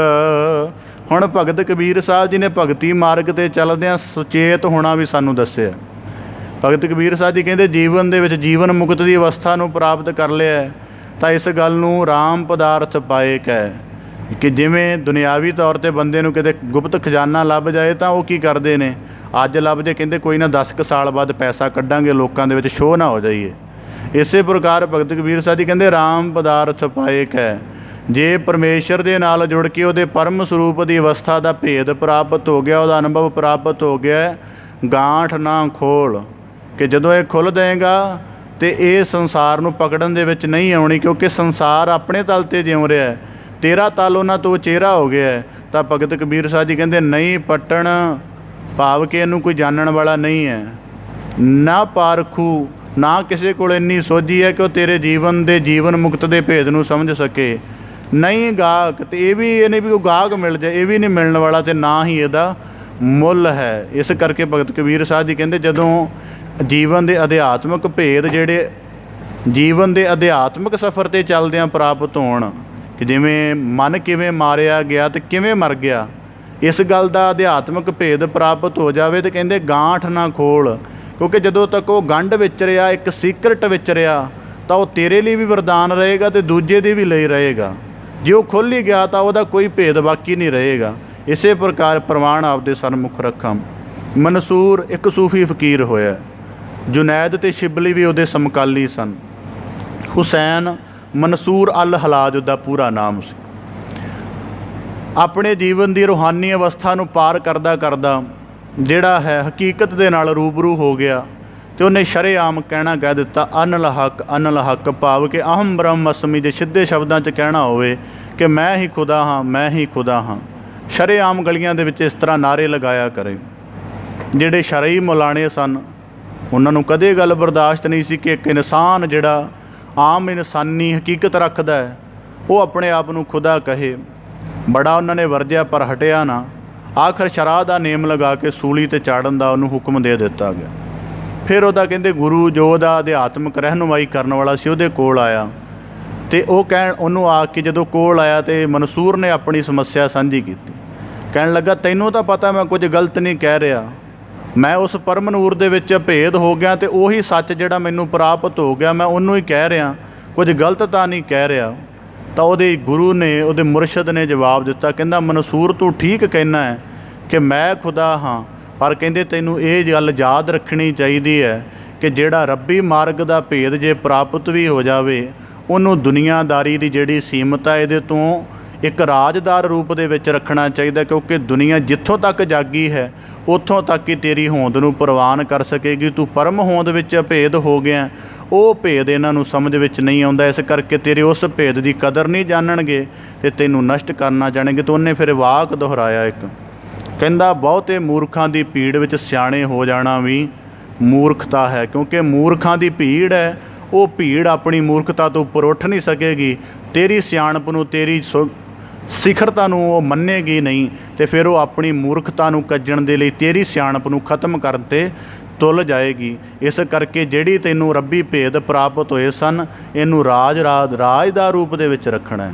ਇਸੇ ਕਰਕੇ ਗੁਰਮਤਿ ਦੀ ਸਹਿਜ ਅਵਸਥਾ ਤਾਂ ਵੱਡੀ ਹੈ ਕਿ ਇਹਦੇ ਵਿੱਚ ਬੰਦਾ ਰੱਬ ਦਾ ਰੂਪ ਹੋ ਵੀ ਜਾਂਦਾ ਹੈ, ਪਰ ਤਾਂ ਵੀ ਉਹ ਦਾਸ ਹੀ ਰਹਿੰਦਾ ਹੈ। ਗੁਰਬਾਣੀ 'ਚ ਵਾਕ ਹੁੰਦਾ ਨਾ, ਜਨ ਨਾਨਕ ਦਾਸਨ ਦਾਸ ਕਹੀਅਤ ਹੈ। ਗੁਰੂ ਸਾਹਿਬ ਜੀ ਕਹਿੰਦੇ ਮੈਂ ਹੋਂ ਪਰਮ ਪੁਰਖ ਕੋ ਦਾਸਾ, ਕਿ ਹੈ ਪਰਮ ਰੂਪ ਪਰ ਦਾਸ ਪੁਣੇ ਦੇ ਵਿੱਚ ਕਿ ਜਣਾਇਆ ਨਹੀਂ ਜਾ ਰਿਹਾ ਆਪਣਾ ਆਪ। ਤਾਂ ਭਗਤ ਕਬੀਰ ਸਾਹਿਬ ਜੀ ਕਹਿੰਦੇ ਨਹੀਂ ਪੱਟਣ ਨਹੀਂ ਗਾਹਕ ਨਹੀਂ ਮੋਲੇ ਦਾ ਦੂਜਾ ਪੱਖ ਹੈ। ਜਿਵੇਂ ਅਸੀਂ ਅਧਿਆਤਮਿਕ ਜੀਵਨ ਦੀ ਗੱਲ ਕਰਦੇ ਹਾਂ, ਸ਼ਬਦ ਵਿਚਾਰ ਦੀ ਗੱਲ ਕਰਦੇ ਹਾਂ, ਭਗਤ ਕਬੀਰ ਸਾਹਿਬ ਜੀ ਕਹਿੰਦੇ ਜਿੱਥੇ ਪਰਮੇਸ਼ਰ ਦੀ ਗਿਆਨ ਚਰਚਾ, ਉਹਦੀ ਸਿਫਤ ਸਲਾਹ ਦੀ ਵਿਚਾਰ ਦਾ ਮਾਹੌਲ ਹੈ, ਨਗਰ ਨਹੀਂ ਹੈ, ਉੱਥੇ ਵਸਤ ਨਹੀਂ ਵੇਚਣੀ ਚਾਹੀਦੀ। ਜਿੱਥੇ ਕਿਸੇ ਦੇ ਅੰਦਰ ਜਗਿਆਸਾ ਨਹੀਂ ਹੈ, ਜਿੱਥੇ ਸ਼ਰਧਾ ਦਾ ਕਿਸੇ ਕੋਲੋਂ ਕੋਈ ਮੁੱਲ ਹੀ ਨਹੀਂ ਹੈ, ਜਿੱਥੇ ਕਿਸੇ ਕੋਲੋਂ ਭਾਵਨਾ ਦੇ ਤਲ 'ਤੇ ਇਸ ਗੱਲ ਨੂੰ ਸਮਝਣ ਦਾ ਇੱਕ ਚਾਅ ਹੀ ਨਹੀਂ ਹੈ, ਭਗਤ ਕਬੀਰ ਸਾਹਿਬ ਜੀ ਕਹਿੰਦੇ ਉੱਥੇ ਵੀ ਇਹ ਵਸਤ ਨਹੀਂ ਖੋਲ੍ਹਣੀ ਚਾਹੀਦੀ, ਕਿਉਂਕਿ ਇਹਦਾ ਕਦਰਦਾਨ ਨਹੀਂ। ਗੁਰਬਾਣੀ 'ਚ ਵਾਕ ਆਉਂਦੇ ਨੇ, ਵਿਣ ਗਾਹਕ ਗੁਣ ਵੇਚੀਐ ਤਉ ਗੁਣ ਸਹਿਗੋ ਜਾਏ, ਗੁਣ ਕਾ ਗਾਹਕ ਚੇ ਮਿਲੈ ਤਉ ਗੁਣ ਲਾਖ ਵਿਕਾਏ। ਤਾਂ ਇਸੇ ਪ੍ਰਕਾਰ ਭਗਤ ਕਬੀਰ ਸਾਹਿਬ ਜੀ ਕਹਿੰਦੇ ਤੁਹਾਡੇ ਜੀਵਨ ਦੀ ਅਧਿਆਤਮਿਕ ਉਚਤਾ ਹੈ। ਇਸੇ ਕਰਕੇ ਜਿਹੜੇ ਦੁਨੀਆ ਦੇ ਸੰਸਾਰੀ ਰੱਬੀ ਪੁਰਸ਼ ਪਰਿਵਾਰ ਨਾਲੋਂ, ਸੰਸਾਰ ਨਾਲੋਂ ਆਪਣਾ ਰਾਬਤਾ ਥੋੜ੍ਹਾ ਪਰਾਂ ਕਰ ਲੈਂਦੇ ਨੇ। ਕਿਉਂ ਕਰਦੇ ਨੇ? ਉਹ ਕਿਸੇ ਮਜਬੂਰੀ 'ਚ ਥੋੜ੍ਹਾ ਕਰਦੇ ਨੇ। ਉਹਨਾਂ ਨੂੰ ਪਤਾ ਹੈ ਕਿ ਸਾਡਾ ਹੁਣ ਇਹਨਾਂ ਦੇ ਨਾਲ ਸੰਤੁਲਨ ਨਹੀਂ ਬਣਨਾ, ਅਤੇ ਇਸੇ ਕਰ ਮਤਲਬ ਦੁਨੀਆਦਾਰੀ ਦਾ ਸੰਤੁਲਨ ਨਹੀਂ ਬਣਨਾ, ਇਸ ਕਰਕੇ ਥੋੜ੍ਹੀ ਇਹਨਾਂ ਤੋਂ ਦੂਰੀ ਬਣਾ ਲਈ ਜਾਵੇ, ਥੋੜ੍ਹਾ ਇਹਨਾਂ ਤੋਂ ਪਰੇ ਰਹਿ ਲਿਆ ਜਾਵੇ। ਤਾਂ ਭਗਤ ਕਬੀਰ ਸਾਹਿਬ ਜੀ ਕਹਿੰਦੇ ਨਹੀਂ ਪੱਟਣ ਨਹੀਂ ਪਾਰਖੂ। ਹੁਣ ਇਸੇ ਗੱਲ ਦਾ ਇੱਕ ਹੋਰ ਜਿਹੜਾ ਲੇਟੈਂਟ ਅਰਥ ਬਣਦਾ ਹੈ, ਕਿਉਂਕਿ ਸ਼ਬਦ ਤਾਂ ਹਰ ਸਮੇਂ 'ਚ ਸਾਡੀ ਰਹਿਨੁਮਾਈ ਕਰਦਾ ਹੈ। ਲੇਟੈਂਟ ਦਾ ਅਰਥ ਇਹ ਬਣਦਾ ਹੈ, ਜਿਹਨੂੰ ਅਸੀਂ ਕਹਿ ਸਕਦੇ ਹਾਂ ਕਿ ਜਿਵੇਂ ਬੜਿਆਂ ਨੂੰ ਸ਼ਬਦ ਵਿਚਾਰ ਨਹੀਂ ਸੁਖਾਉਂਦੀ, ਉਹ ਕਹਿੰਦੇ ਨੇ ਜੀ ਇਹ ਮਾਨਸਿਕ ਬੋਝ ਮਹਿਸੂਸ ਹੁੰਦੀ ਹੈ। ਕਿਉਂ? ਕਿਉਂਕਿ ਅਜੇ ਆਪ ਸ਼ਬਦ ਵਿਚਾਰ ਦੇ ਵਿੱਚ ਥੋੜ੍ਹਾ ਇਕਾਗਰ ਹੋਣਾ ਨਹੀਂ ਸ਼ੁਰੂ ਹੋਏ। ਅਤੇ ਭਗਤ ਕਬੀਰ ਸਾਹਿਬ ਜੀ ਕਹਿੰਦੇ ਥਾਂ ਥਾਂ 'ਤੇ ਗਿਆਨ ਦੀ ਚਰਚਾ ਛੇੜਨ ਦਾ, ਅਧਿਆਤਮਿਕ ਰਾਜ ਖੋਲ੍ਹਣ ਦਾ, ਰੂਹਾਨੀ ਜੀਵਨ ਦੇ ਭੇਦ ਸਮਝਾਉਣ ਦੀ ਚਰਚਾ ਨਾ ਛੇੜਿਆ ਕਰੋ, ਕਿਉਂਕਿ ਨਹੀਂ ਪੱਟਣ ਨੂੰ। ਕਿਉਂਕਿ ਦੁਨੀਆਦਾਰੀ ਨੂੰ, ਉਦਾਹਰਨ ਦੇ ਤੌਰ 'ਤੇ ਕੋਈ ਮਹਿਫਲ ਜੁੜੀ ਹੋਵੇ ਨਾ, ਮੈਂ ਕਈ ਵਾਰੀ ਇਹਦਾ ਪ੍ਰਸ਼ਿਕਸ਼ਣ ਖੁਦ ਕੀਤਾ। ਉਹ ਆਮ ਗੱਲਾਂ ਚੱਲ ਰਹੀਆਂ ਅਤੇ ਕਹੀਦਾ ਜੀ ਅਸੀਂ ਸਾਰੇ ਗੁਰਸਿੱਖ ਹਾਂ, ਜੇ ਆਪਾਂ 5 ਮਿੰਟ ਸ਼ਬਦ ਪੜ੍ਹ ਲਈਏ ਤਾਂ ਉਹ ਕਹਿਣ ਲੱਗੇ ਸਵੇਰੇ ਗੁਰਦੁਆਰੇ ਪੜ੍ਹਿਆ ਤਾਂ ਹੈਗਾ ਹੈ, ਬਸ ਉੱਥੋਂ ਤੱਕ ਠੀਕ ਰੱਖੋ। ਇਸ ਕਰਕੇ ਭਗਤ ਕਬੀਰ ਸਾਹਿਬ ਜੀ ਕਹਿੰਦੇ ਨਹੀਂ ਪੱਟਣ, ਮਤਲਬ ਮੇਰਾ ਪਰਿਵਾਰ ਮੈਨੂੰ ਦੁਨਿਆਵੀ ਨੁਕਤੇ ਤੋਂ ਦੇਖ ਰਿਹਾ ਹੈ, ਅਤੇ ਜੇ ਮੈਂ ਉਹਨਾਂ ਨੂੰ ਕਹਾਂ ਕਿ ਮੈਨੂੰ ਗਿਆਨ ਦੇ, ਆਤਮ ਗਿਆਨ ਦੇ ਉੱਚੇ ਭੇਦ ਨੇ, ਉਹ ਕਹਿੰਦੇ ਸਾਨੂੰ ਇਹਦੇ ਨਾਲ ਕੋਈ ਮਤਲਬ ਨਹੀਂ, ਤੂੰ ਮਾਇਆ ਦਾ ਨੁਕਤਾ ਪੂਰਾ ਕਰ ਸਾਡਾ। ਤਾਂ ਭਗਤ ਕਬੀਰ ਸਾਹਿਬ ਜੀ ਕਹਿੰਦੇ ਇਸ ਗੱਲ ਇਸ ਕਰਕੇ ਹੈ, ਇਹ ਗੱਲ ਅੱਜ ਦੇ ਸਮੇਂ 'ਚ ਬੜੀ ਸਾਰਥਕ ਹੋ ਸਕਦੀ ਹੈ। ਜਿਵੇਂ ਨਾ ਕਈ ਵਾਰੀ ਬੰਦਾ ਅਧਿਆਤਮਿਕ ਹੋਣ ਲੱਗਦਾ ਹੈ, ਤਾਂ ਉਹਦੇ ਅੰਦਰ ਇੱਕ ਖਿਆਲ ਤੁਰੰਤ ਥੋੜ੍ਹੇ ਦਿਨਾਂ ਬਾਅਦ ਇਹ ਪੈਦਾ ਹੋਣ ਲੱਗ ਪੈਂਦਾ ਕਿ ਮੇਰਾ ਪਰਿਵਾਰ ਵੀ ਅਧਿਆਤਮਿਕ ਹੋ ਜਾਏ। ਤਾਂ ਉਹ ਦੂਜਿਆਂ 'ਤੇ ਥੋੜ੍ਹਾ ਪ੍ਰੈਸ਼ਰਾਈਜ਼ਡ ਜਿਹਾ ਕਰਨਾ ਸ਼ੁਰੂ ਕਰ ਦਿੰਦਾ, ਉਹਦੀ ਗੱਲ ਮੰਨਦੇ ਨਹੀਂ। ਜਿਹੜਾ ਉਹਦਾ ਆਪਣਾ ਕੁਝ ਰਸ ਬਣਿਆ ਹੁੰਦਾ ਉਹਦੇ ਤੋਂ ਵੀ ਜਾਂਦਾ ਰਹਿੰਦਾ। ਤਾਂ ਇਸ ਕਰਕੇ ਭਗਤ ਕਬੀਰ ਸਾਹਿਬ ਜੀ ਕਹਿੰਦੇ ਠੀਕ ਹੈ ਕਿ ਜੇ ਤੇਰਾ ਪਹਿਲਾਂ ਪ੍ਰਭਾਵ, ਇਸ ਕਰਕੇ ਜਗਿਆਸਾ ਜ਼ਾਹਰ ਕਰੇ। ਜਿਵੇਂ ਉਦਾਹਰਨ ਦੇ ਤੌਰ 'ਤੇ ਜਗਿਆਸਾ ਜ਼ਾਹਰ ਕਰਨ ਦਾ ਮਤਲਬ ਕੀ ਹੈ ਕਿ ਹੁਣ ਕਿਸੇ ਗਿਆਨੀ ਪੁਰਸ਼ ਨੂੰ ਦੇਖ ਕੇ ਕਿਸੇ ਨੂੰ ਸ਼ਬਦ ਵਿਚਾਰ ਦਾ ਜਾਣਨ ਦੀ ਇੱਛਾ ਪੈਦਾ ਹੋਵੇ, ਤਾਂ ਭਗਤ ਕਬੀਰ ਸਾਹਿਬ ਜੀ ਕਹਿੰਦੇ ਤਾਂ ਕਰ, ਕਿਉਂਕਿ ਇਹ ਆਪਣਾ ਭਾਂਡਾ ਖੁੱਲ੍ਹੇ ਰੂਪ 'ਚ ਲੈ ਕੇ ਆਇਆ ਹੈ ਕਿ ਮੇਰੇ ਅੰਦਰ ਕੋਈ ਵਸਤ ਪੈ ਜਾਏ, ਜਾਂ ਤੇਰੇ ਪਾਸ ਜਿਹੜੀ ਗਿਆਨ ਦੀ ਵਸਤ ਉਹਦਾ ਸਤਿਕਾਰ ਲੈ ਕੇ ਆਇਆ, ਜਾਂ ਭਾਵਨਾ ਲੈ ਕੇ ਆਇਆ, ਜਾਂ ਜਗਿਆਸਾ ਲੈ ਕੇ ਆਇਆ। ਤਾਂ ਭਗਤ ਕਬੀਰ ਸਾਹਿਬ ਜੀ ਕਹਿੰਦੇ ਨਹੀਂ ਗਾਹਕ ਨਹੀਂ ਮੋਲ। ਜੇ ਬਿਨਾਂ ਜਗਿਆਸਾ ਤੋਂ, ਬਿਨਾਂ ਸ਼ਰਧਾ ਭਾਵਨਾ ਤੋਂ, ਬਿਨਾਂ ਕਿਸੇ ਵੱਡੇ ਭੇਦ ਜਾਣਨ ਦੀ ਜਗਿਆਸਾ ਤੋਂ ਇਹ ਸਾਂਝੇ ਕਰੇਗਾ ਤਾਂ ਇਹਦੀ ਕਦਰ ਨਹੀਂ ਰਹੇਗੀ, ਕਿਉਂਕਿ ਤੂੰ ਪਾਲਿਆ ਦੂਜੇ ਨੇ ਨਹੀਂ ਪਾਇਆ। ਜਿਹੜਾ ਸੁਹਾਗਣ ਦਾ ਸੁੱਖ ਇੱਕ ਸੁਹਾਗਣ ਦਾ ਸੁੱਖ ਇੱਕ ਪਤਨੀ ਨੇ ਮਾਣ ਲਿਆ, ਉਹ ਦੁਹਾਗਣ ਨੇ ਨਹੀਂ ਮਾਣਿਆ, ਉਹਦੀ ਸਾਰ ਨਹੀਂ ਜਾਣ ਸਕੇਗੀ, ਉਹਨੂੰ ਆਪਣੇ ਦ੍ਰਿਸ਼ਟੀਕੋਣ ਦੇ ਤਲ 'ਤੇ ਹੀ ਦੇਖੇਗੀ। ਤਾਂ ਇਸੇ ਪ੍ਰਕਾਰ ਭਗਤ ਕਬੀਰ ਸਾਹਿਬ ਜੀ ਕਹਿੰਦੇ ਨਹੀਂ ਪੱਟਣ ਨਹੀਂ ਪਾਰਖੂ, ਨਹੀਂ ਗਾਹਕ ਨਹੀਂ ਮੋਲ। ਤਾਂ ਇਸੇ ਪ੍ਰਕਾਰ ਭਗਤ ਕਬੀਰ ਸਾਹਿਬ ਜੀ 3 ਸ਼ਲੋਕਾਂ ਦੁਆਰਾ ਬਖਸ਼ਿਸ਼ ਕਰਦੇ ਹਨ। ਕਬੀਰ ਜਗਤ ਵਿੱਚ ਰਹਿਣਾ ਹੈ ਤਾਂ ਦੁਨਿਆਵੀ ਸੰਬੰਧਾਂ ਤੋਂ ਉੱਚਤਾ ਧਾਰਨ ਕਰੋ, ਪਰਮੇਸ਼ਰ ਦੇ ਦੈਵੀ ਨੇਮ ਨੂੰ ਧਾਰਨ ਕਰਕੇ ਇੱਕ ਅਕਾਲ ਪੁਰਖ ਦੇ ਨਾਲ ਆਪਣੇ ਸੰਬੰਧ ਬਣਾਓ। ਇਸੇ ਪ੍ਰਕਾਰ ਜੀਵਨ ਦੀ ਹਉਂ ਤੋਂ ਮੁਕਤ ਹੋ ਕੇ ਜੀਵਨ ਮੁਕਤ ਪਦ ਨੂੰ ਗ੍ਰਹਿਣ ਕਰਕੇ ਪੂਰਨ ਆਨੰਦ ਦੀ ਪ੍ਰਾਪਤੀ ਹੈ। ਇਸੇ ਪ੍ਰਕਾਰ ਅਧਿਆਤਮਿਕ ਜੀਵਨ ਦੇ ਵੱਡੇ ਭੇਦ ਹਾਸਲ ਕਰਕੇ ਉਹਨੂੰ ਰਾਜ ਦਾ ਰੂਪ ਦੇ ਵਿੱਚ ਰੱਖੋ। ਤਾਂ ਇਸੇ ਪ੍ਰਕਾਰ ਫਿਰ ਜੀਵਨ ਦੀ ਪਰਮਰਖਤਾ ਹੈ। ਭਗਤ ਕਬੀਰ ਸਾਹਿਬ ਜੀ ਕਿਰਪਾ ਕਰਨ। ਸ਼ਲੋਕਾਂ ਦਾ ਭਾਵ ਉਪਦੇਸ਼। ਸਾਡੇ ਸਾਰਿਆਂ ਦੇ ਹਿਰਦੇ ਅੰਦਰ ਵਸ ਜਾਏ ਜੀ। ਸਾਰਿਆਂ ਦਾ ਇੱਥੇ ਆਇਆ ਸਫਲਾ ਹੋਵੇ ਜੀ। ਪਾਵਨ ਲੜੀਵਾਰ ਸ਼ਲੋਕਾਂ ਦੀ ਵਿਆਖਿਆ ਦੀ ਆਪ ਜੀ ਦੇ ਨਾਲ ਸਾਂਝ ਪਾਉਂਦੇ ਹਾਂ। ਹੋਈਆਂ ਬੇਅੰਤ ਭੁੱਲਾਂ ਦੀ ਖਿਮਾ ਜਾਚਨਾ ਜੀ। ਬੜੇ ਅਦਬ ਸਹਿਤ ਗੱਜ ਕੇ ਫਤਿਹ ਅਰਜ ਕਰੋ ਜੀ। ਵਾਹਿਗੁਰੂ ਜੀ ਕਾ ਖਾਲਸਾ, ਵਾਹਿਗੁਰੂ ਜੀ ਕੀ ਫਤਿਹ।